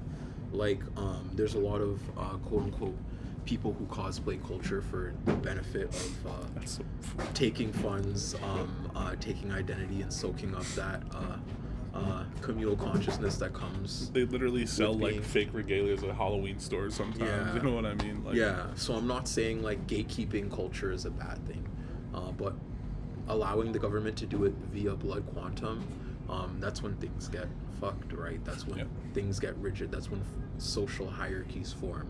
Mm-hmm. Like if y'all watch Sinners with Haley Seinfeld, specifically there was paper bag test with lighter skinned black people where you literally had to pass a paper bag test to get into universities. You know what I mean? So if we're talking about blood quantum with the indigenous community here, blood quantum was literally a way to revoke lighter skinned indigenous people who got taken in 60 scoops, who got raped by white men and whatnot, revoking them of their identity even further and saying, no, you're not indigenous, even though they've grown up in these communities as an indigenous person, in an indigenous culture, in an indigenous subtext. So I don't think we ever have to let government let us allow who decides who's Yeah. native or who's part of a specific Exactly. ethnic group based off percentages. Exactly. Like I was just explaining to Stubborn Thumb, like, and explaining to the person that asked about, or Ducky, when they asked about blood tests and stuff, is what makes someone indigenous, in my opinion, is if they understand or grew up around. One of the things that make people indigenous is if they grew up around indigenous people and understand the struggles that we went through, the gentrification of our culture, and our beliefs, and like putting yourself in a position of power to help empower us and empower themselves. That's what makes someone indigenous, is having that sense of community. Yeah. In my opinion, when I see an indigenous person, I don't see skin color. I see what they believe, and what they believe. I ask them, like, "Are you native?" You know what I mean? Yeah. Yeah, and they're Yeah. like, "No, but I grew up in this. I grew up in this neighborhood, or I grew up in like PA, for example, Yeah. which is like literally like Yeah. 60 or 70% indigenous, right? 60%. Yeah, but like that's how they'll fucking gaslight you, right? And it's instate racial structures upon you. It's because we live in a society where we look at people via the color of their skin, and then correlate a culture, correlate a stereotype, correlate like an That's identity wild, of them, dog. right? That's Like so. At the end of the day, I have to say, if you have an affiliation with the culture that you grew up in, don't let nobody tell you you're not that. right? Like reconnect. Mhm. There may be some traumas in there. There may be a scoop in there. There may have sadly been a rape in there. You know what I'm saying? As the case with a lot of indigenous people, as the case with a lot of Black Americans too, because of the legacy of slavery. They literally had farms where Black women were raped for profit, right? Then they would sell off their children for profit. Like this shit's not a straight line, right? A lot of things were intermingled because of colonial policies and because of systemic infrastructures being wielded against marginalized I wanted to explain communities. that part too, but I didn't know how to put that into like words. Yeah, Like even like the raping of indigenous women, like especially during the first contact. Well, I don't know when that was, 1600s or whatever. But even like after then, Native women were preyed upon and are still preyed upon today, fetishized and raped. Yeah, so we can't look at percentages as a way of means of looking at if someone is indigenous or not, because you look at someone on my grandma's side, my kukum side, which means grandma in my native tongue. She was one of my kukums on her side was raped in a residential school by a German man. So that's why I have features that aren't inherently native. I'm glad, I'm grateful that Creator gave me the looks that I have, but at the same time, like, there's parts of me that I'll never be able to get back. So looking at percentages is never, or blood tests or anything like that is never going to be the answer. Hey there, how's it going? Good. It's good. Okay, we got 32 people on the live stream. I one more time reiterating that this is the Red Bear Party fundraiser stream, so we can bring a lot more things to the kids, specifically this upcoming school season. To put this into context, in Canada, specifically in Saskatchewan, from grade 9 to grade 12, you literally need a TI 84 calculator in order to go to school, right? Or in order to do math, in order to do the sciences, in order to get into chem, biology. Like, those things are going to need a scientific calculator. And if you don't have a scientific calculator, which is literally priced at $180, you get priced out of learning, right? You will fall behind that class, you will fail, and then have to take another class, right? And that's essentially what happened to me. That's what happened to me, and I know that's happened to so much other kids who are marginalized, where I didn't have a calculator a year. I got kicked out of that class, and then I got a calculator, and all of a sudden I was good at that class. You know what I mean? A lot of people messaged about your reply. But if you want to help us bring those calculators to the kids, bring those supplies to the kids, you know where to donate. But yeah, my parents believe in assimilation as well. Though we've remained in constant contact with our province, it's clear many people in my family are encouraged to move out to Europe specifically. Oh my God. Yeah, my mom and dad, I can't say I have that same experience of them believing in assimilation, but they definitely did believe that I should pass through barriers of acknowledgement that were inherently colonial, right? Like, they told me, go to school, go and get these jobs, X, and X, even though school isn't really a perseverance of Sudanese culture, right? It's when you get into the spaces of school, specifically academia and university spaces, the more and more white it gets, the less and less Sudanese it gets. The further and further you drift away from the language of your people, and the more and more you learn how to speak the language of the colonizer, right? It's still a tool of assimilation. So even if I say, like, my parents really didn't believe in assimilation, there were a lot of things sold to them that contributed to the assimilation I went through. My older sister went through, my younger siblings still continually go through, because they're in school right now, you know what I mean? Yeah. Thank you so much for sharing, though, Ducky. I fucking love Ducky. Ducky's like one of my favorite. Yo, shout out Yeah. Ducky. Shout out Ducky. Shout out Ducky. Stubborn Thumbs said that they would be here in 20 minutes to drop off the stickers. Sounds good. Okay. Yeah, I will be selling them at the rally. Okay. Oh, Thank you so much for the $20 donation. Somebody is walking here. Do you want to say hi to them? I'll take over straight. Or no, they're going somewhere I else. was gonna say during the rally I can set up a booth there. Yeah. Yeah, could I bring Yeah. like a canopy and just like set Yeah. up that? Like I'll make it look like an Yeah, official. please do. Okay. Yeah, please Word, do. Okay. Yeah. Bro, that's gonna be sick. Yeah, we're gonna have 3 different artists. We're gonna have you, Isaiah, Atlas is running the Red Bear because they made all the Red Bear Party merch. Like they made flags, they made so they're running the Red Bear Party vendor thing. Then you'll have yours, Isaiah will have theirs, and then there's this one other artist named Arana. There was someone else that you asked. Bro, but I creating don't know. creating a means for people to make a living through the rallies as Yeah. well, through the gathering of people. That's like a bigger thing. Yeah, and to the audience, we don't really, we don't work at a profit, Yeah. meaning we don't put a lot of these donations in our pocket. All these donations go to the good of the people, whether that's like paying for gas, or even things like the car repair. That was also Christian could have better means of facilitating raids.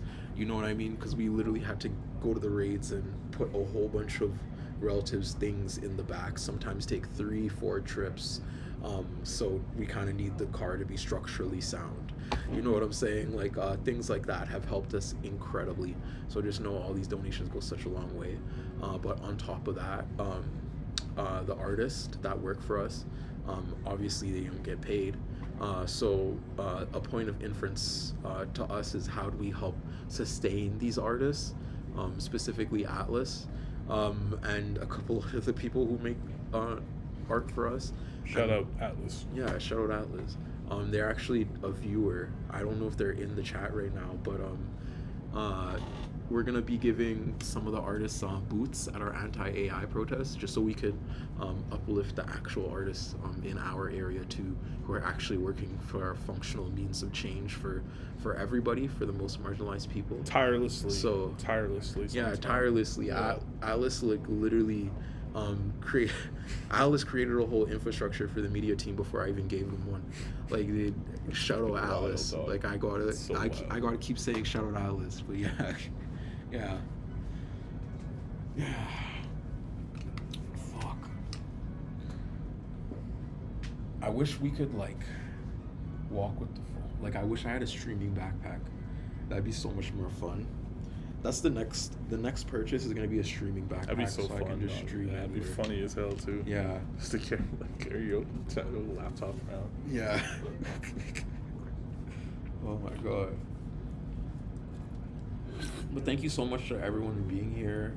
We're at a combined 50 people right now, which is crazy.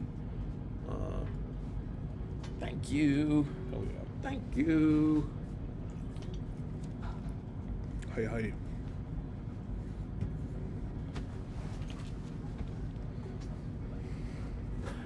We go, yeah. I can't do it. I'll scare everybody. So scared. Everyone will get scared. So we're gonna set off the alarm. Yeah, I'm not going. You know, like Planet Fitness, the lunk alarm. Yeah. Oh my god.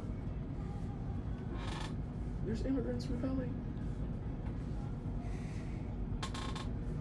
The Native Students Union. My friend Haley gave me this yesterday. That style of art is native to the Vancouver, like East Coast, West Coast region, northern West Coast, along the Seattle and up, Vancouver Island, around that area. It's like this one kind of looks like a toucan, but it's like I believe it's like a raven. Yeah, it looks like a raven. Yeah, it's like a raven. Their depiction of their spirit animals and what animals they believe in their culture.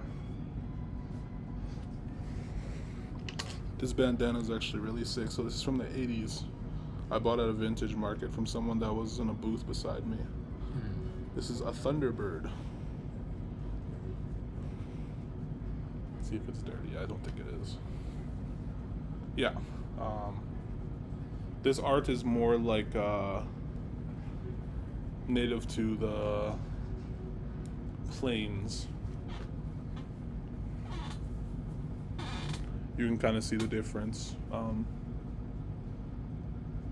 in art styles between the different like peoples of the plains and the peoples of Turtle Island.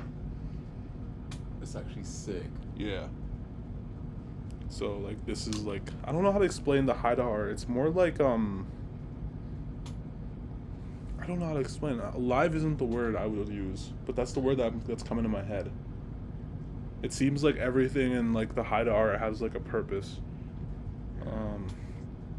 If you look at the style,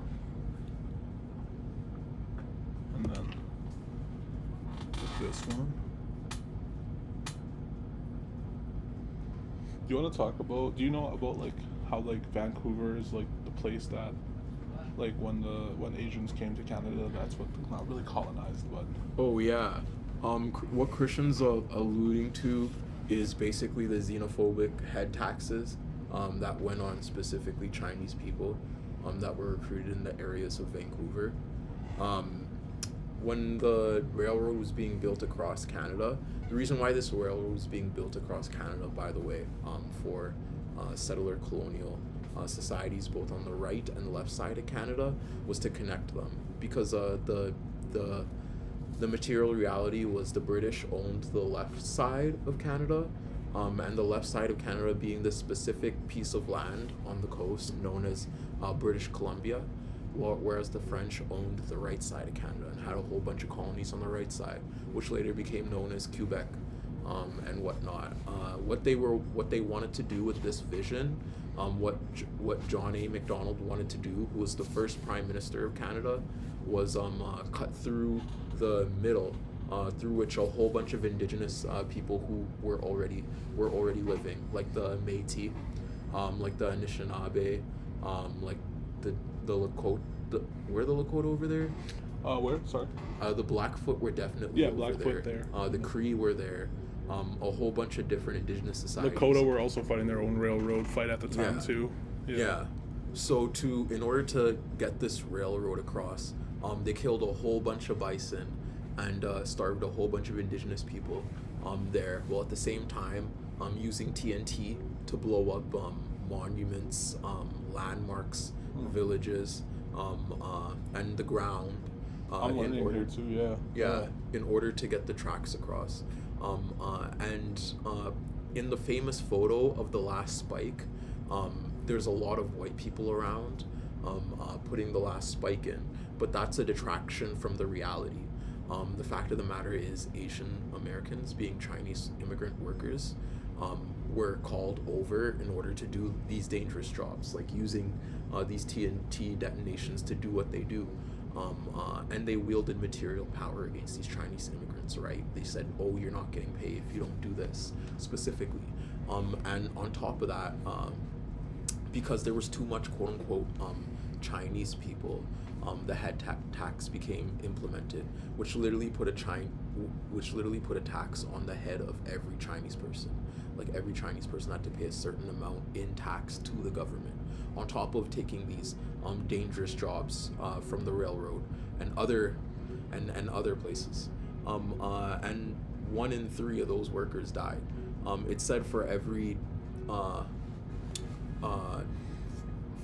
10 meters of railway, a Chinese worker died.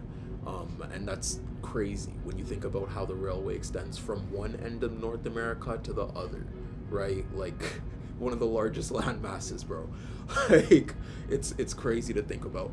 But that railway opened up settler colonialism for Canada, which allowed a lot of the settlers to set up outposts on those specific sections of the railway. Like, Edmonton came out of this. I think Regina came out of this. Some cities. Winnipeg too, maybe. Yeah.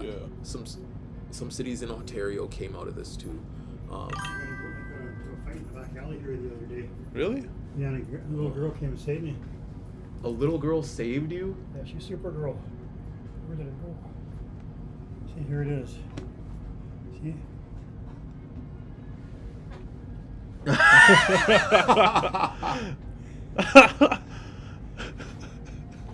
I thought you were being serious. That is Oh my serious. god. Yo, I got talked to a big green can I thing. show the I did. chat? This is Verna's granddaughter. Oh yeah.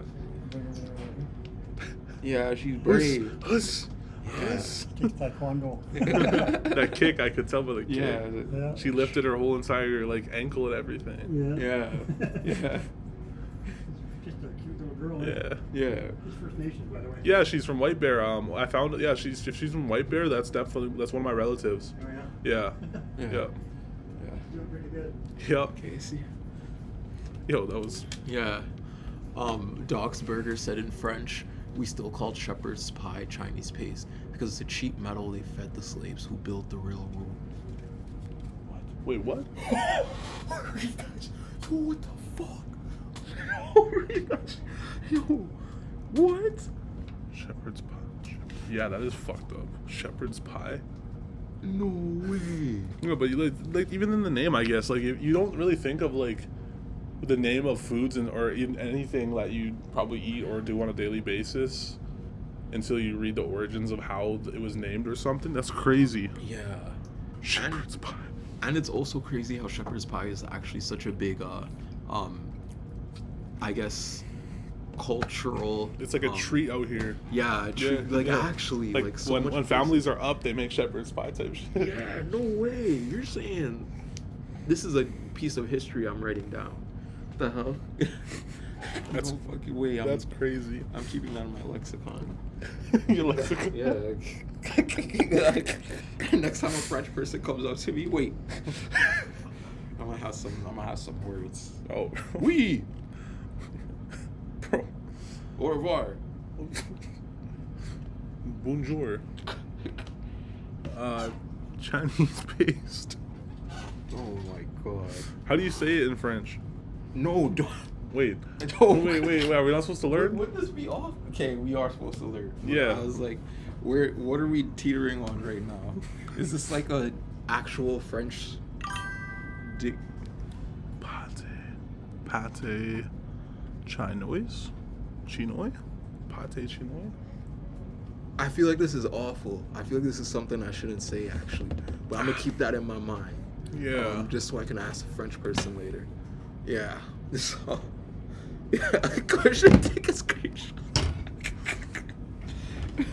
Just for the record, we ain't just saying that word, okay? Someone in the chat said it. Yeah. And I just. Yeah. We're both too tall for this, man. We're both. The Emery said finally catching a stream. This is a good one to catch. This is the Red Bear Party stream. The comeback stream.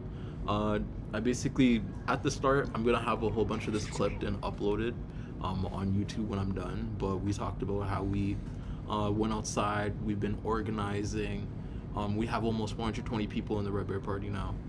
We killed a data center. We brought in tons and tons of supplies of food to people. Tons of different stuff. I can't even. This isn't even bragging. This is just like our lives. This is what we do. This is just what we do every day. Oh, you're talking about height. My fault. Oh. I can't say anything to you about that, fam. Just get better. Like Drink milk. Eat your Wheaties. Drink milk. That's what my mom would say.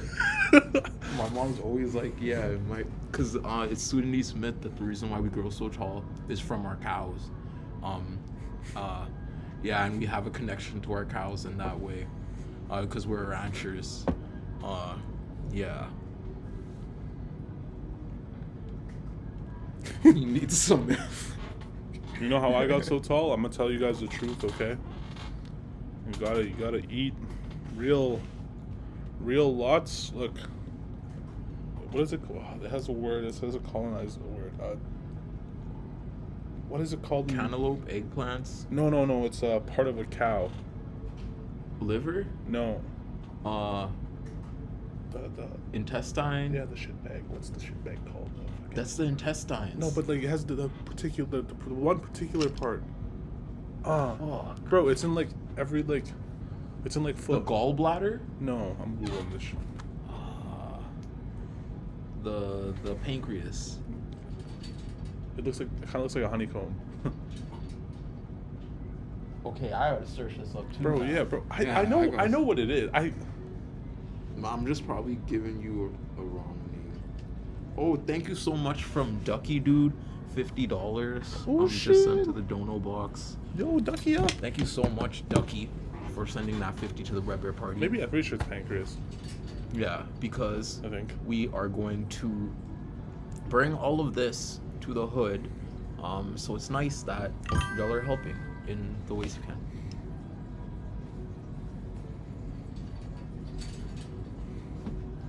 Every donation will do a spin together. Yeah, every donation will do 10 spins. And no, I don't want to shave my hair, man.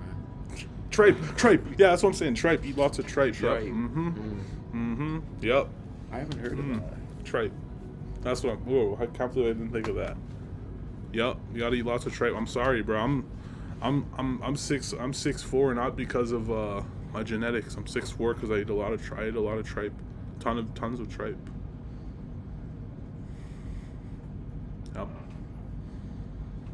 Yep. Oh, I've ate this before.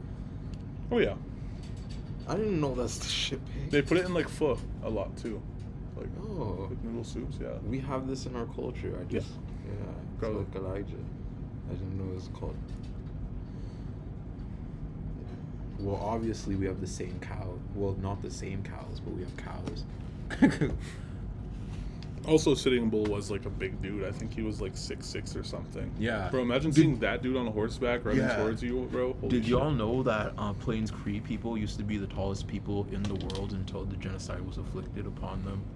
Like, the fact that intergenerational trauma in terms of things like malnutrition, strains so heavy that they'll literally make your kid shorter is something you have to consider too in terms of global genocide. Like how bad the malnutrition of this was on the people that they collectively got shorter. Right? And this is something a lot of people forget about, because think about a place like Gaza, right? With the malnutrition there happening, and the spread of diseases and whatnot. How is it going to affect those kids? How is it going to disable those kids? How is it going to change life for those kids? The fact that those kids don't have the same access to the food supplies that they had from their relatives. You know what I mean? Like, Do some mutual aiding to be some height. Bro. that's the only type of mutual aid we can't do. Yeah. Damn. It ain't even because we can't do it. It's just I don't want to. You know what I mean? Yeah, I wouldn't want to either. Honestly. If anything, I'm getting a little taller. If Yeah. anything, I'm still big- growing, yeah. man. You're 22, yeah. You stopped growing at like 25. I've been thinking a lot. What have you been thinking about, Ducky?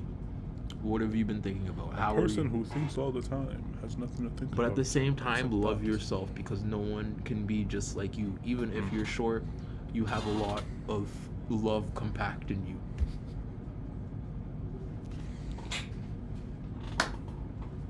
That was good. That was good. Said love- That was good. Bro, That you was just, good. That was good. you just have a lot of, yeah. Yeah. Send all the billionaire, oligarch, robber barons, fascist, maggots, chuds, and right-ways to Mars forever. Yeah, maybe. Send Sam Murphy there. Yeah. Just chat, clip that. Yeah. Please clip Yeah. that. I mean, they send all our relatives to the dumpster, so fuck. Send Like, 7 yeah. Sundays there. Search the fucking landfill. Search the fucking landfill. They still haven't done that. They still haven't searched the landfill. Nope.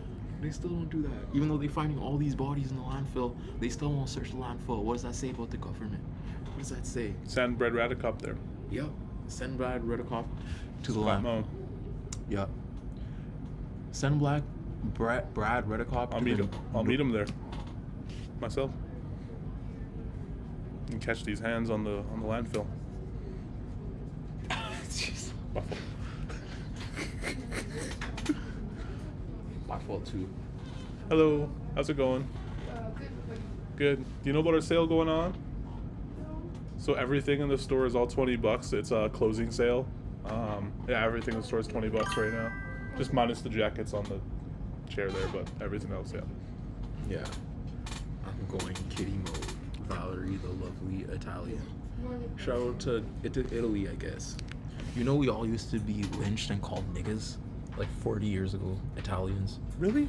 Yes. Dang, I didn't know that. Italians were lynched so much. There was almost a war with the U.S. and Italy over this.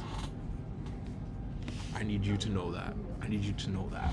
Just don't think your way. Pointing at you. I'm pointing at you. Ducky, you just have a lot of love. It's just compact. It's like Yeah, it's like you're a nutrient brick. it's like Pikachu. Yeah. Yeah.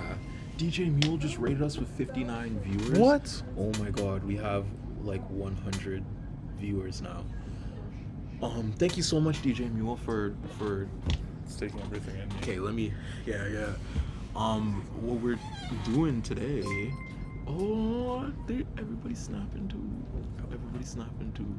Let me change this and show y'all what we're doing so y'all actually know.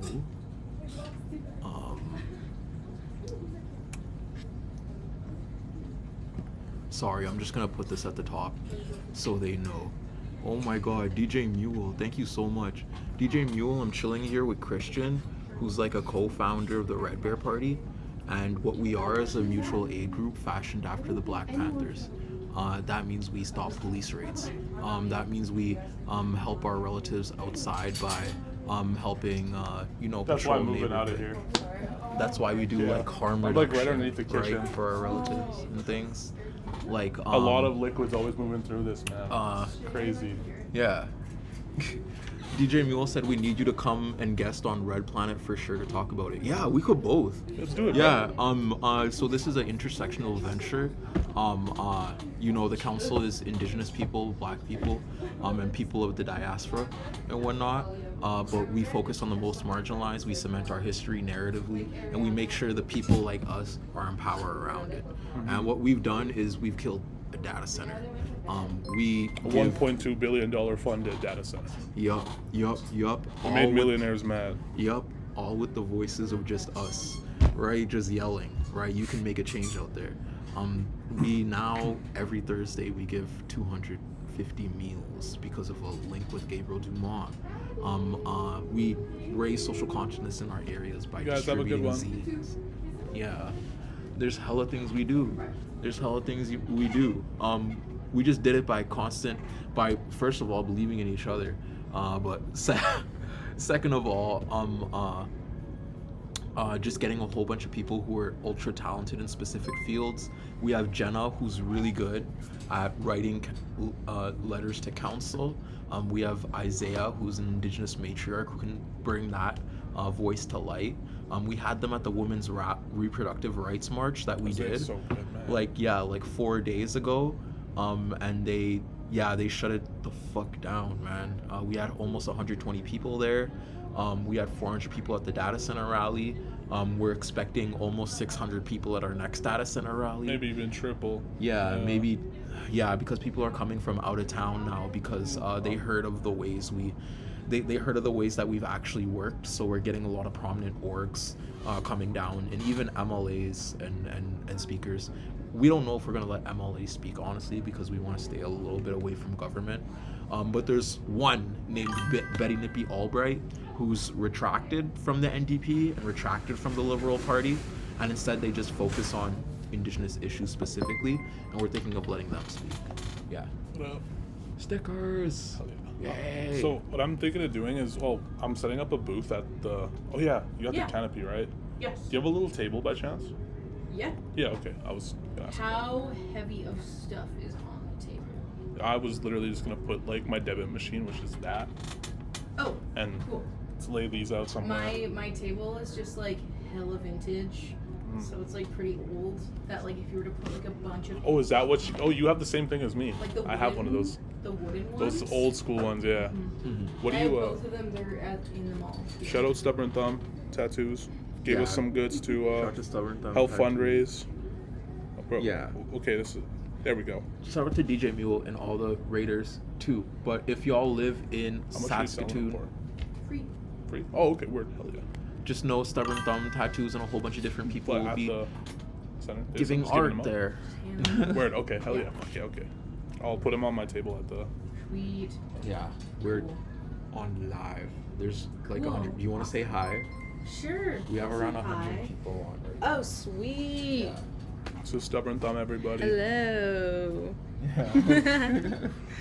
Come to the rally on the 5th. Yes. You will not regret it. You'll get stickers. You'll get stickers. Okay, hold on. I gotta. Oh, there we go. Yeah. Mm-hmm. Got a stack. Hell yeah. Thank you. Yeah, of course. I'll I grab you am real quick. happy Yeah. to do it. My fault. Okay. Appreciate it. Thank you. Of course. I love making stickers.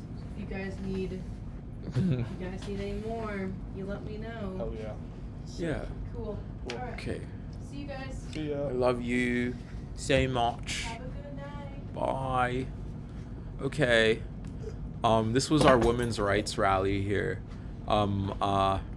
We had a slew of voices that came around, which was crazy, right? We had so much people show up. I said 120-ish people. We shut down Broadway, which was crazy. Yeah, our march shut down Broadway. That's Isaiah, that's Jenna. Christian's here, that's me. Aura Farming, well, Isaiah did an amazing speech. Taya, Z, Jenna, a whole bunch of the other people, Alice, the Red Bear matriarchs, a whole bunch of them. Yeah, we just closed the whole road.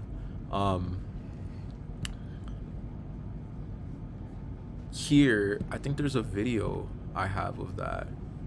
It's not, I don't know why it's not popping up, but this is the video for that if you wanted to see that. Brad Redicop watching, bro. Yeah, Brad Redicop is stopping me right now. Sam Murphy, dog. Yeah, but I wrote an article about it 3 weeks ago. The people stopped a billionaire data center. Almost 400 of us showed up with a whole bunch of different orgs, right? Like we're hella people showed up to stop this data center, right? It wasn't just us. We got the word out. We canvassed. We went to a whole bunch of different organizations. We just yelled as loud as we could on the internet algorithm to get as much people as we could to this place, and we ended up getting around 400 people there, and a slew of different grassroots organizations. One named the Nakbayan, who are literally they're literally land back liberationists for the Philippines, right? But in Canada for the Filipino Nakbayan, diaspora, dog. right? A Nakbayan. Shout out to a Nakbayan. This shit just makes me geek out, bro. Like, Yeah. why do we have like such powerful people in Saskatoon, man. Yeah. We had Daniel from the Many have a speech. We had Moms of Anarchy do a speech. We had Citizens for Affordable Housing do a speech, and a couple other people. And essentially what that did was force our province to acknowledge this moratorium that Jenna wrote. Thank you, Jenna. Thank you, Big Sister General, for writing that moratorium, because without Big Sister General, we wouldn't have that moratorium done. Moving on. This is what the city council, Saskatoon City Council made the right decision to pump the brakes on data centers until they can be studied further, according to the Greater Saskatoon Chamber of Commerce. I'm not gonna lie, we were pressing the Chamber of Commerce, all our speeches. Like, we were pressing them, and I'm happy they listened. Ford still bent a little bit for billionaire corporations and the prospect of them, but we're still pressuring them. Right? And hopefully the moratorium will stall the data centers throughout the whole Saskatoon area, which is this area envisioned. But we still have to show up. We still have to rally. We still have to pressure them to even do the moratorium right. Because if we don't if we don't hold them accountable at every step of the way, they will exploit us. They will further marginalize us. They will use their means of comfortability, our means of comfortability against us, right? So it's not just first time. We got a second post out about an anti-AI data center rally in Kinsman Park in Saskatoon at 3 p.m. We got 1.5 1,000 likes on it, so we're expecting a really big turnout. But also at the same time, during these rallies, we don't just do these rallies for an extent of material change systemically, but also to repair harm, right? Like during that rally, we had 2 cars full, 1 truck and 1 car full of Gatorade and supplies. Wait. You gotta tell them about that shit, Christian. You gotta tell them about that shit. Oh my god. Like what the van looked like? Yeah. That shit was tilted at like a fucking, I don't even know what angle that would be. Yeah, it was. Like, yeah, like. Do we have a picture? I'll do it. We do have a picture. Yeah, like I couldn't drive into Tiab's like back alley because if I did, the bottom of my van would. Yeah. This is how much supplies we had. Yeah. If y'all see that, and like about 90% of those supplies were in the back of my van. That shit had my van tilting like this. Like I was driving like a hot rod. Yeah. For the online petition, I'm pretty sure you have to be a resident of Canada to sign, but I would still try. Honestly. But the stronger votes are in-person signatures, and we have around 400 of those right now. We're looking to collect more at the data center protest, and we're hoping that we get a lot from the online signatures. So please try, even if you're not in Canada, please try to sign that petition. But for this rally, instead of foods and waters, we're asking people to bring school supplies so we can bring them to the children, right? TI-84 calculators that are inaccessible for people below, a quality of living that would allow them to afford that for their classroom adventures and whatnot. When I was a kid, I literally was barred out of Math 10 because I didn't have a scientific calculator. We're trying to amend that change this school year, right? Bring all those supplies to the children. And we're hoping that the same amount of people with the same amount of, well, actually, it's going to be way more people, right? We're hoping that like the 600 people that come, they bring school supplies, whether that's bags, whether that's shoes, whether that's clothes, whether that's calculators, whether that's pencils, papers, crayons, art supplies. We're hoping they bring all those, right? Imagine the smiles on kids' faces, on the parents' faces, man. Yeah. Like knowing that weight's lifted off their shoulders, man. I remember when I was a kid, things like school supplies, like yeah, like they are cheap, they are cheap, but like things like the calculators, I never thought I would ever need. All of a sudden, like I got hit with that too. And I'm like, I hope the school can help fund it somehow. And I had to like sign so many papers myself, and me and my dad had to jump through so many hoops to get $180 and shit to get this calculator. Yeah. I didn't even take biology. Yeah. Right. Yeah. I took like the least minimum science. Yeah. And the fact that like there's kids that have actually been trained off of those calculators their whole entire life because their parents know that they'll eventually be using those scientific calculators in university and high school. But us, we're trained off of the 1 + 1, 2 + 2 calculators, and when we get these calculators, we're completely like a fish out of water. You know what I mean? Getting those calculators to those kids soon actually raises the level of what they can do in their own life, right? They could take those calculators home and practice experiments with YouTube videos and get further ahead that way, learning themselves, right? Because knowledge isn't something we only learn in a classroom. The reason why so much other kids are so much quote unquote smarter is because they have English parents that know their culture and their heritage are going to be championed in these school systems. So they teach their kids specifically what they've learned through schools, right? Indigenous teachings, Dinka teachings, they don't really push you through the school system. I'm sorry. They don't really do that. It's a different setup for us. So just alleviating that process for the kids, making it as good for the kids as possible, but while also establishing a material change, right? Because what we have to think of when we're organizers is strategically, how can we do two things at once? How can we reaffirm a change for marginalized people while also giving a bigger win, which will suck more people in, right? And this is how we're doing it, by killing a data center, something nobody fucking wants in our prairies. You know what I mean? And secondly, by giving supplies to the most marginalized kids, something everybody wants to see happen in our prairies, And who was I right? I was talking about something with someone. Was it yesterday or something about the data centers? And it's the only people that are funding these data centers around Turtle Island are people who can easily just escape the country Exactly. any time they want. Like Exactly. people just catch a flight to fucking, middle of on a beach. You know what I mean? So Exactly. it's definitely not like they went around saying they asked permission from the people of the prairies to sign this petition or whatever, sign this piece of paper claiming that they're allowed to build this data center. But I have people like me who pay taxes, not only for my personal but through the business as well, didn't have a say in any of this. Exactly. Yeah.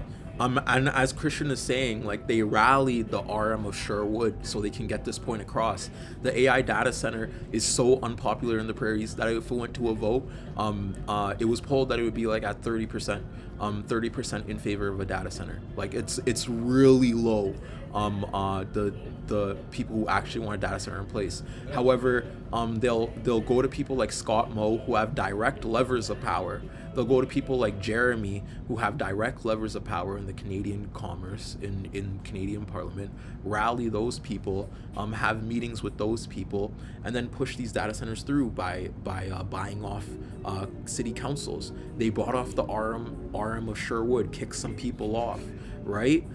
Some people literally stepped down because they were like, holy fuck, my job is literally being used and weaponized against my community. I can't stay here. 3 different people stepped down from RM of Sherwood because of that, right? And then they'll put in all these paid actors in place of them, and they'll fast track their plans without a moratorium, right? Which is why, like, us calling the Saskatoon government for a moratorium while they were still having talks was so tangible, because guess what? We showed the people, like, look, they're having these talks, we can change something, right? They need consent from the people, right? And if not, we're gonna get mad and we're gonna do something. And right? If you think about like the Delta people, the person I put you on from Stubborn Thumb, the Delta Saskatchewan, you think of people like that who are protecting the waters of Saskatchewan. And if you didn't know, Saskatchewan actually holds the largest delta that connects a lot of the rivers around North America. It's here in Saskatchewan, and the unfortunate piece that these data centers need is fresh flowing water, and once that fresh flowing water is used to cool their computers and whatnot, it becomes stagnant. It's useless. The water, and if you didn't know, Saskatchewan also has some of the highest percentage of boil water advisories around the indigenous communities and around this, even like towns. Even towns have boil water advisories. And once data centers get put here, it's only gonna get worse. It's only like people are literally gonna fucking die because of this. Not only animals, not only bees, animals will be affected by this, but people too. People will be dying of a human right.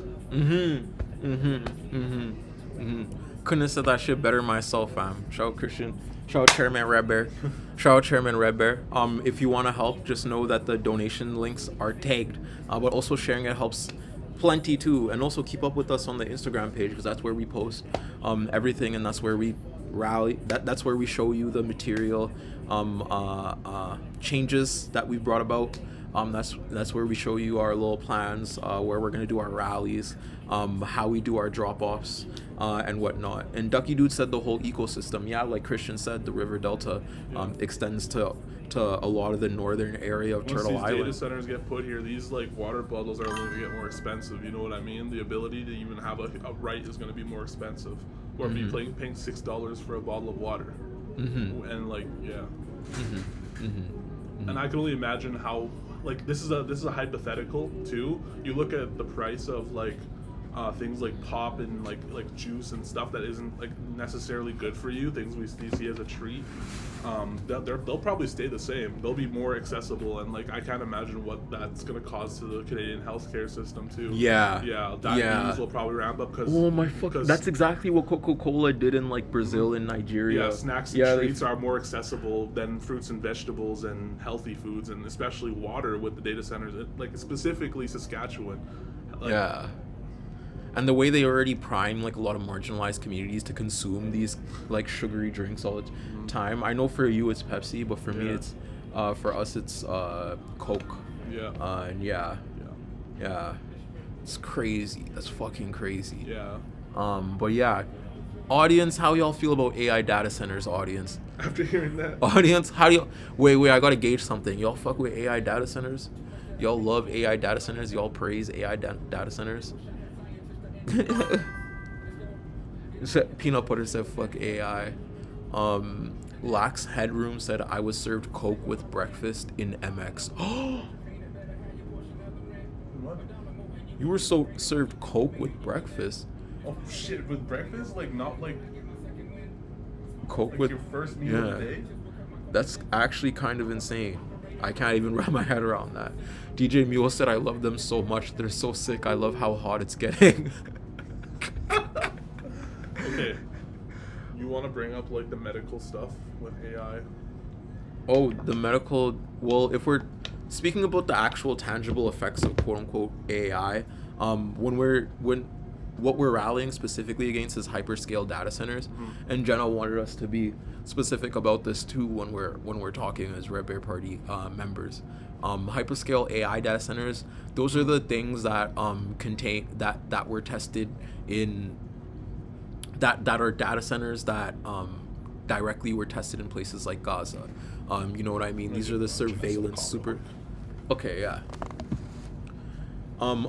These hyper surveillance centers, like DJ Mule said, ruin the ecosystems of the area by heating up the land, heating up the water, causing warm water outbreaks in some areas. And when there's warm water, I need y'all to understand that literally ecosystems can form in that warm water, as in microscopic biomes can form in that water, which also disrupts the habitat and whatnot, right?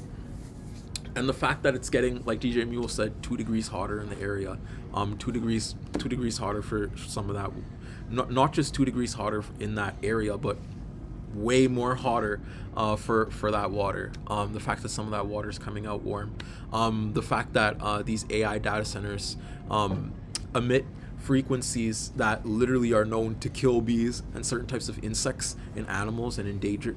The fact that these data centers are purposely put in marginalized populations so they can be fast tracked, because it's just so much easier to fast track data centers,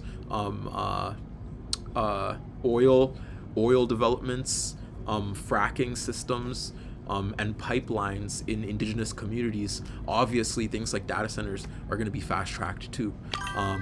It's a capitalist dream to exploit marginalized areas, and we're looking away, right? We're saying, oh, that AI data center is built 1 province away. Oh, that AI data center is built down the border. It won't affect me.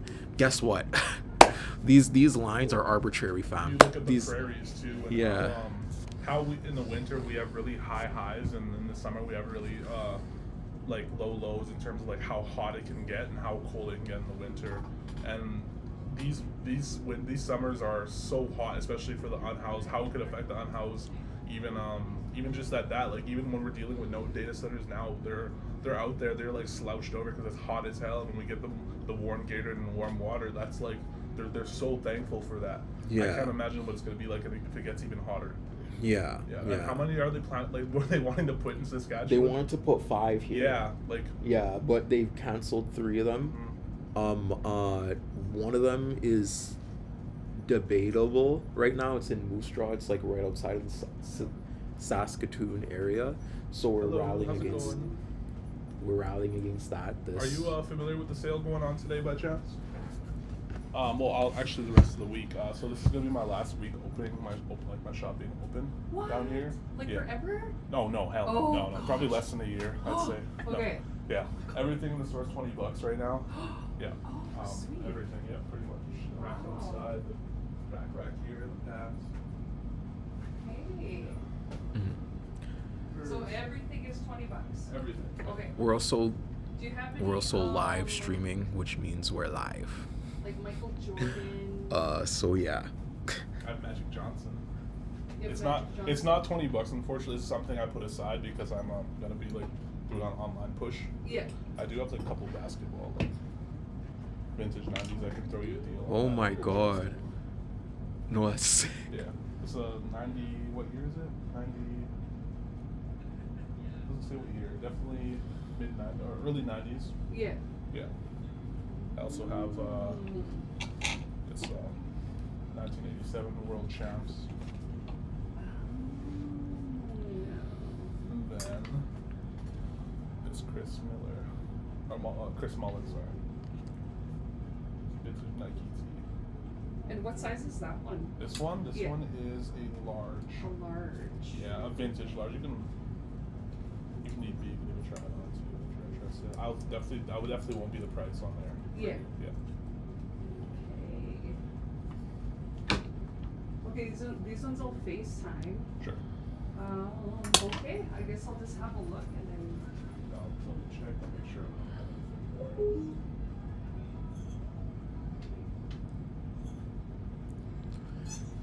Okay, guys, we are live streaming, which means we are live in person. And Christian's also, on top of running this fundraiser for our stream, Christian's running a fundraiser in the shop. We're just trying to get as much as possible that we can reserve for the kids. So I'm sorry that sometimes we have these breaks like this, but Christian has to attend to some of his customers right now. Give us like 5 minutes, please. Give us like 5 minutes. Thank you so much, everyone, for donating, though. Make sure to click on that link, share it around if you can, because it helps a ton. It helps a ton. Getting these funds out and everything. Feed the people. Feed the people and whatnot. Mexico, but he's illegal in California. What the heck? So he does, he's kind of like into the vintage clothing down there. So I like bought all the stuff here, went down there, and it was like so many offers that he was getting, but he ended up keeping, I think it was like the full gray, that MJ, and there was That one I another have one. not seen, like even online posted. Well, that's what, so a guy that he kind of partners with, his name's Ryan, that's what he was saying. He was like, you know how rare this one is? So I think he's worn it once since, and it was like a special day that he wore it. But yeah, like, so cool. Yeah, hell yeah. Glad to hear that. Really enjoy. That was the day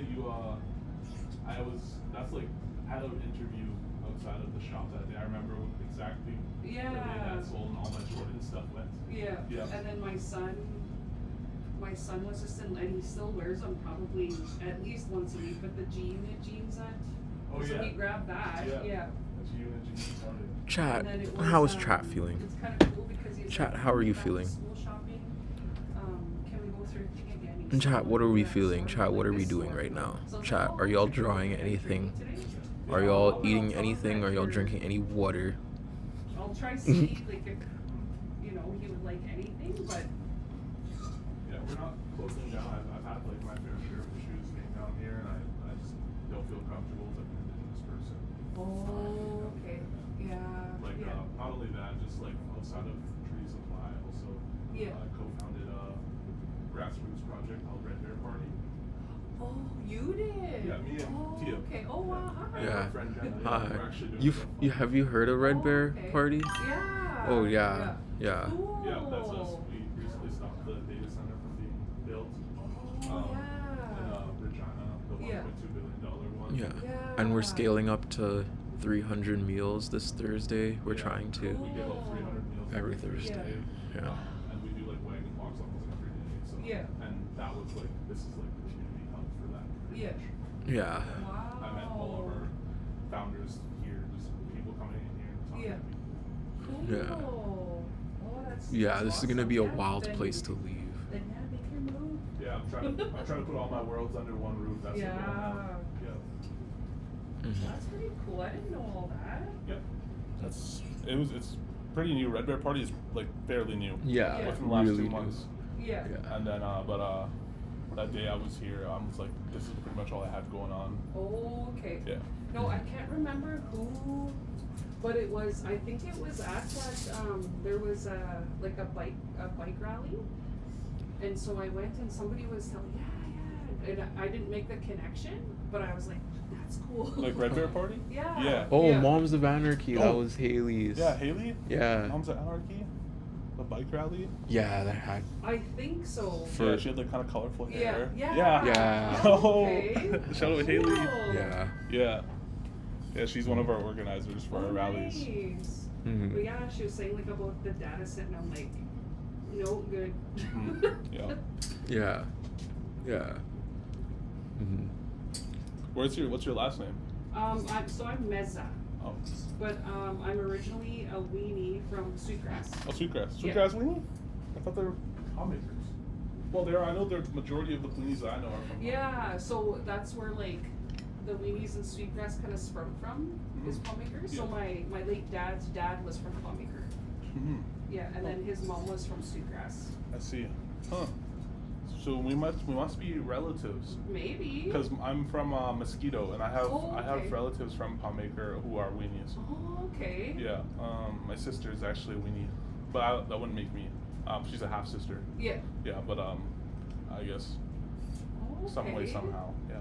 Cool. There's. I'm my dad's registered to Mosquito. Yeah. Spyglass. Okay. Okay. Then my mom's side I'm a Carter from Onion Lake. Yeah. Yeah. Oh, nice. Hers, and then my Red Bear is our my dad's side is our ancestral last okay. name. Yeah. It's our last name that was the guy who migrated up with Sitting Bull and Crazy Horse. Yeah. During the Northwest Rebellion, or during the same time as Northwest Rebellion, and he settled a bunch of Sioux reserves around Saskatchewan. Yeah. So any like Assiniboine or Lakota or any Sioux person, Yeah. and a lot of Plains Cree I'm related to out here. That's pretty cool. Yeah. Yeah. Yeah. Peppers.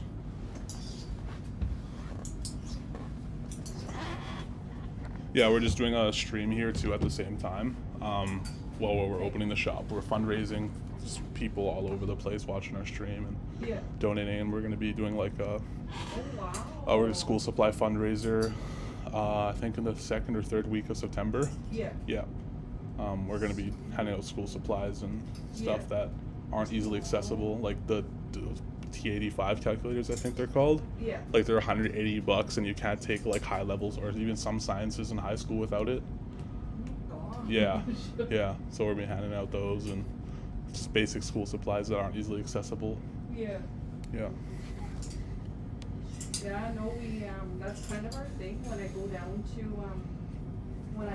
there. Mm-hmm. So where he stays is like pretty much Oakland, Mm-hmm. and but we've gone to thrift stores Oh yeah.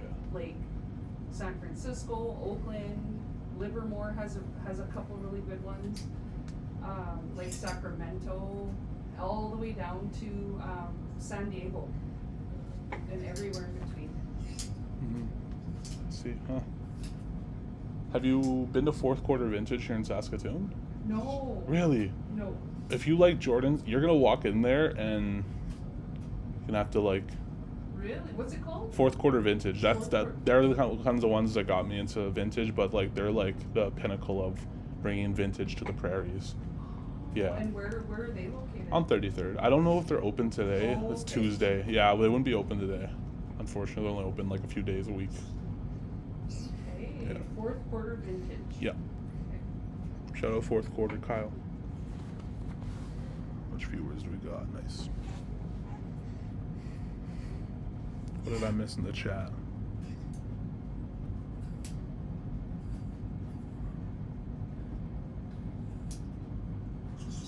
The Bay mentioned shout out from near Oakland and SF, San Francisco, Tamian and Olone Land out there.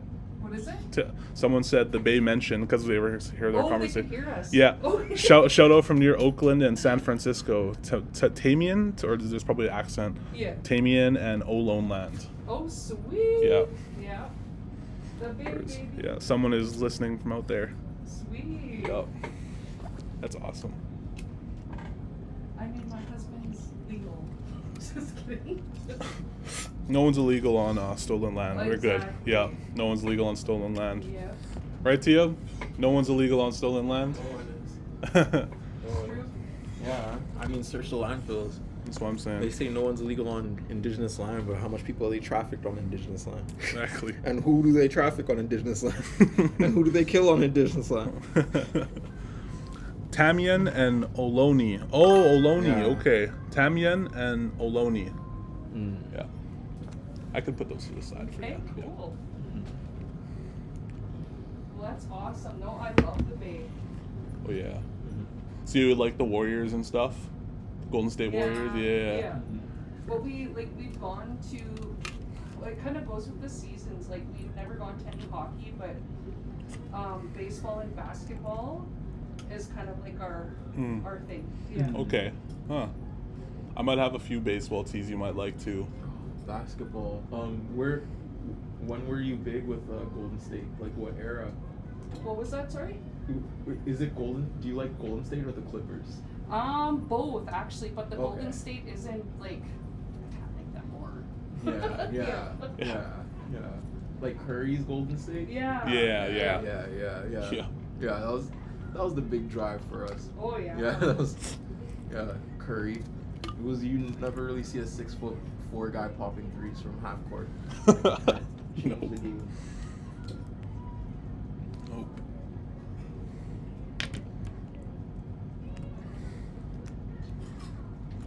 Again, shout out Stubborn Thumb. Let's see if I can. There we go. Yeah. Oh, they brought us. By the way, for all the new people, they brought us these anti-AI stickers for our rally. So shout out Stubborn Thumb for that. Stubborn Thumb, yo. Yeah. Hit them up for all your decolonized tattoos. Yo. Sir.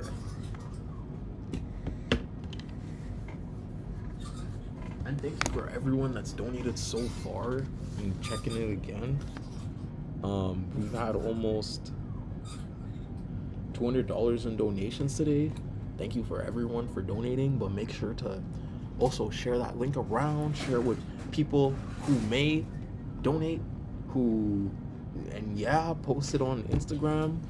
Take the Red Bear Party, we'll collab you, because we're trying to do a school supplies run, so every single dollar that goes here goes to the kids. And yeah. Hearts. We have almost 70 people on the stream across platform. Hell yeah. It's crazy. Let's go. It's a good stream today. Yep. Yeah, we covered a lot of topics that probably needed to be covered Yeah. already. Yeah. Since the last stream, caught up with y'all. Told you all about all the escapades. Shenanigans. Damn. Yeah. And after this, we're Shout out Ducky. yeah. After this, you want to tell them what you're doing after? Oh yeah, we're gonna go check out a powwow. If you're familiar, it's held by the Whitecap Dakota Nation. That's where like Red Bear, that last name is most prominent in Saskatchewan. That's actually like our where our family is from, my dad's side.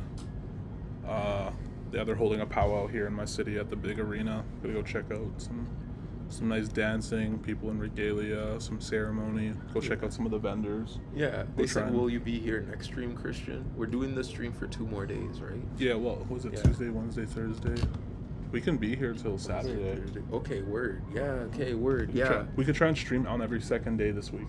Yeah. So Tuesday, Wednesday, Thursday, and then Friday and Saturday. We should try and get one on Friday maybe, or if you're gonna do one tomorrow. Yeah. Yeah. I might do one when I get home too, depending on the time. Mm-hmm. It might be a bit late because of the powwow, so Yeah. probably not. But I'll definitely be doing a stream tomorrow. I don't know if Christian will be in it, but if you're free, we'll talk about that later. But yeah, this stream will be like a couple more days. It'll be actually a whole week almost. Mm. So yeah.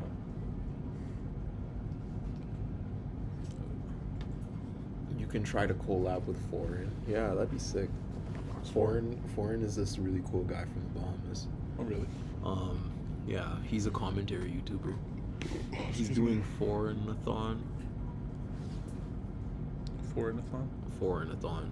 I guess it's a new thing. Foreign-a-thon. His ring is like, it's a foreign man. You know, foreign man. Like, it's actually sick. You guys messed with the posters I got behind me. I got the shout out No Hope Gang from Botswana Bay, a reserve out in Ontario right by Sault Ste. Marie. He sent me this. This is from the 60s, I think, 60s or 70s. Two Spectral Wolves, thank you for following. Got the Pocahontas poster from the original, this original poster from the 90s. Midnight Oil, I sponsored their grand opening. They're community builders here in Saskatoon as well. Just check them out on Instagram, they're sick. And this sick corn poster, follow the leader poster. I got a lot of cool deco around the shop. I wish you could see the skateboards. I have one Britney Spears skateboard that my homie snapped. It's like the first album where she was like sitting on the floor. I think that was like Lindsay Lohan. When Tia first saw it, he said, "Is that Lindsay Lohan?"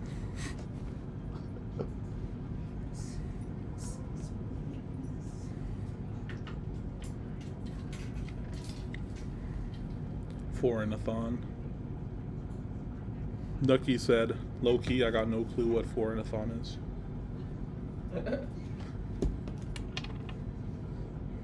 Sounds like an interesting concept.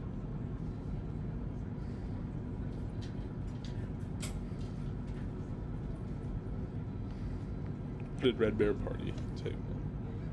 Bro. Did you see that? Hi guys, the Red Bear Party in Saskatoon is collecting donations of school supplies. Wait. Pause. I gotta show this to the audience. Look at this person just. Hi guys, the Red Bear Party in Saskatoon is collecting donations of school supplies, or I'm pretty sure you can e-transfer them and send them a monetary donation if you'd like to. Just find that information on their Instagram page. But I'm gonna set up a little drop-off spot in Mormon just to show them how great this community is and how much we can give back. So I'll have a little bin set up outside the salon, 529 Antler Crescent. You can't miss it. It'll be a big bin with a sign on it. Please don't come into the salon. We're always working and the dogs get so easily distracted. I don't want us to start falling behind because I'm gonna guess that so many people are gonna come and bring donations. Did you want to show them the shirts too? Because we know Yeah, how hard I'll this time of year is for families who don't have a lot. You know, between school supplies, school fees, back to school clothes, new programs starting for your kids. Anyways, show up, bring some donations. I'd love it. Thank you. Oh. Yeah. Oh. So they're quicksilver. That literally just got made. Thank you so much to. 32. Thank you so much to. Hi guys, the Red Bear Party. I gotta find their name. Six Swags Grooming. For doing that for us. Like that's insanely nice. That's insanely nice. We're trying to get as much supplies as possible to kids that need it. So if you want to make a video and then tag us, just know that's doable. That's doable. That is doable. It's a little bit short, but Because I know you kind of like your shirts a little bit more. There was also one Hey more. friends, But I there's need your that help. one. Many of you know me as Jack Noir. Hey friends, I need your help. Magic Many of you know Johnson. me as Jack Noir. Like this. Some of you also may know me as this. Yes, I also work in education. I'm a guest artist and I teach dance and drama in schools, and I mostly work with people who don't get along. This year, I am supporting the Red Bear Party with their back to school fundraiser. They are doing a fundraiser for school supplies, taking monetary donations, and they are also taking physical donations. We Shout out to Jag Noir and shout out to Six Dogs Grooming for helping us hit this goal. It's amazing. It's amazing what community can do. It's amazing. It's amazing. It's amazing. I found myself a couple Okay. Sturgis, Harley Davidson. Haven't had a dono in a little bit.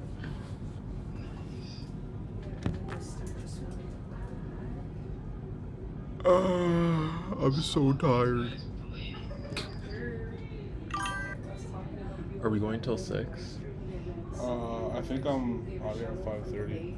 5:30. Yeah, I'm gonna go see Janessa for a bit, and then we're going to go out to the Palace this evening. Okay, Come bet. scoop you in. Bet. We're gonna be going for 30 more minutes and whatnot. So get your last donations in to the dono box. Visit the Red Bear page on Instagram and click that. It's also pinned in the Twitch chat. It's also pinned in the YouTube chat too. So yes, last 30 minutes. We doing the last 30-minute push. And thank you so much for following, puppy. We just passed 2K on Twitch earlier, which is crazy too. Like, thank y'all for fucking with me on Twitch, and thank you DJ Mule for bringing in so much people today. Like, we had a lot of people today. hearts to the people who stayed and have conversation and whatnot. Just saying, like, this is also, this stream specifically is live, as in like it's happening right now. So we have some people coming in and out of the shop and whatnot, having conversations, also buying, because Christian's also doing a fundraiser here, so we can get as much funds as possible for those kids. So just know sometimes we gotta go look to the right and help some people, but we still here. And then they had some, what cider was it? Oh.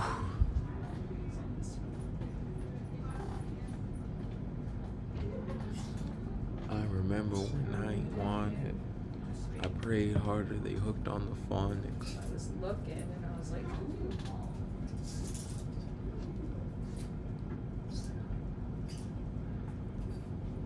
Yes.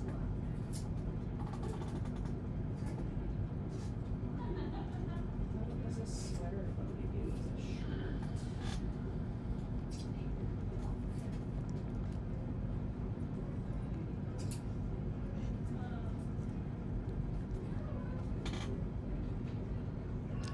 Say no to AI data centers. No. Say no.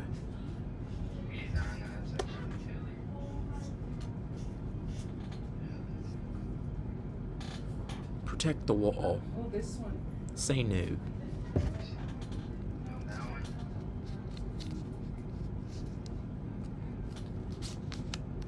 was a pretty badass shirt. I ain't gonna lie. Saskatoon. Is it Led Zeppelin?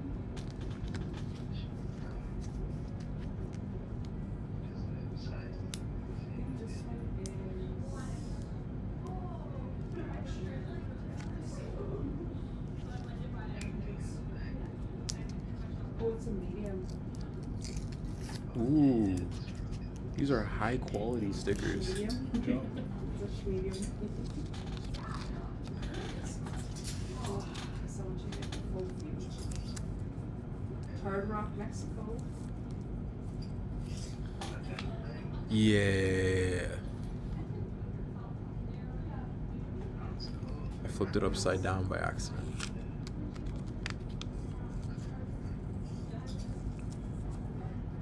Yeah.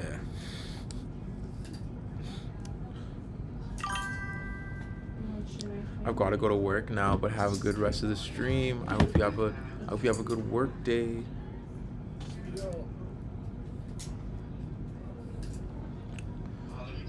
Ooh. Oh, Saskatchewan Rough Riders. Low key, can I cut it now? This one is. Okay. Double Guys, I'm gonna cut the stream off now. I'm sending y'all love. Come here, Christian. But just know, if you want to support the Red Bear Party, follow our Instagram, keep up with updates over there. Sending money to the Dono Box helps Turquoise. incredibly. Turquoise is Christian's favorite color. Mine is either red or light blue. I'm sending hearts to everybody. Thank you, DJ Mule and all the raiders again for the raid. Please follow, because tomorrow we will be live again. And the day after that, and the day after that, and the day after that. It's gonna be like 7 straight days of this. So yeah. Ducky.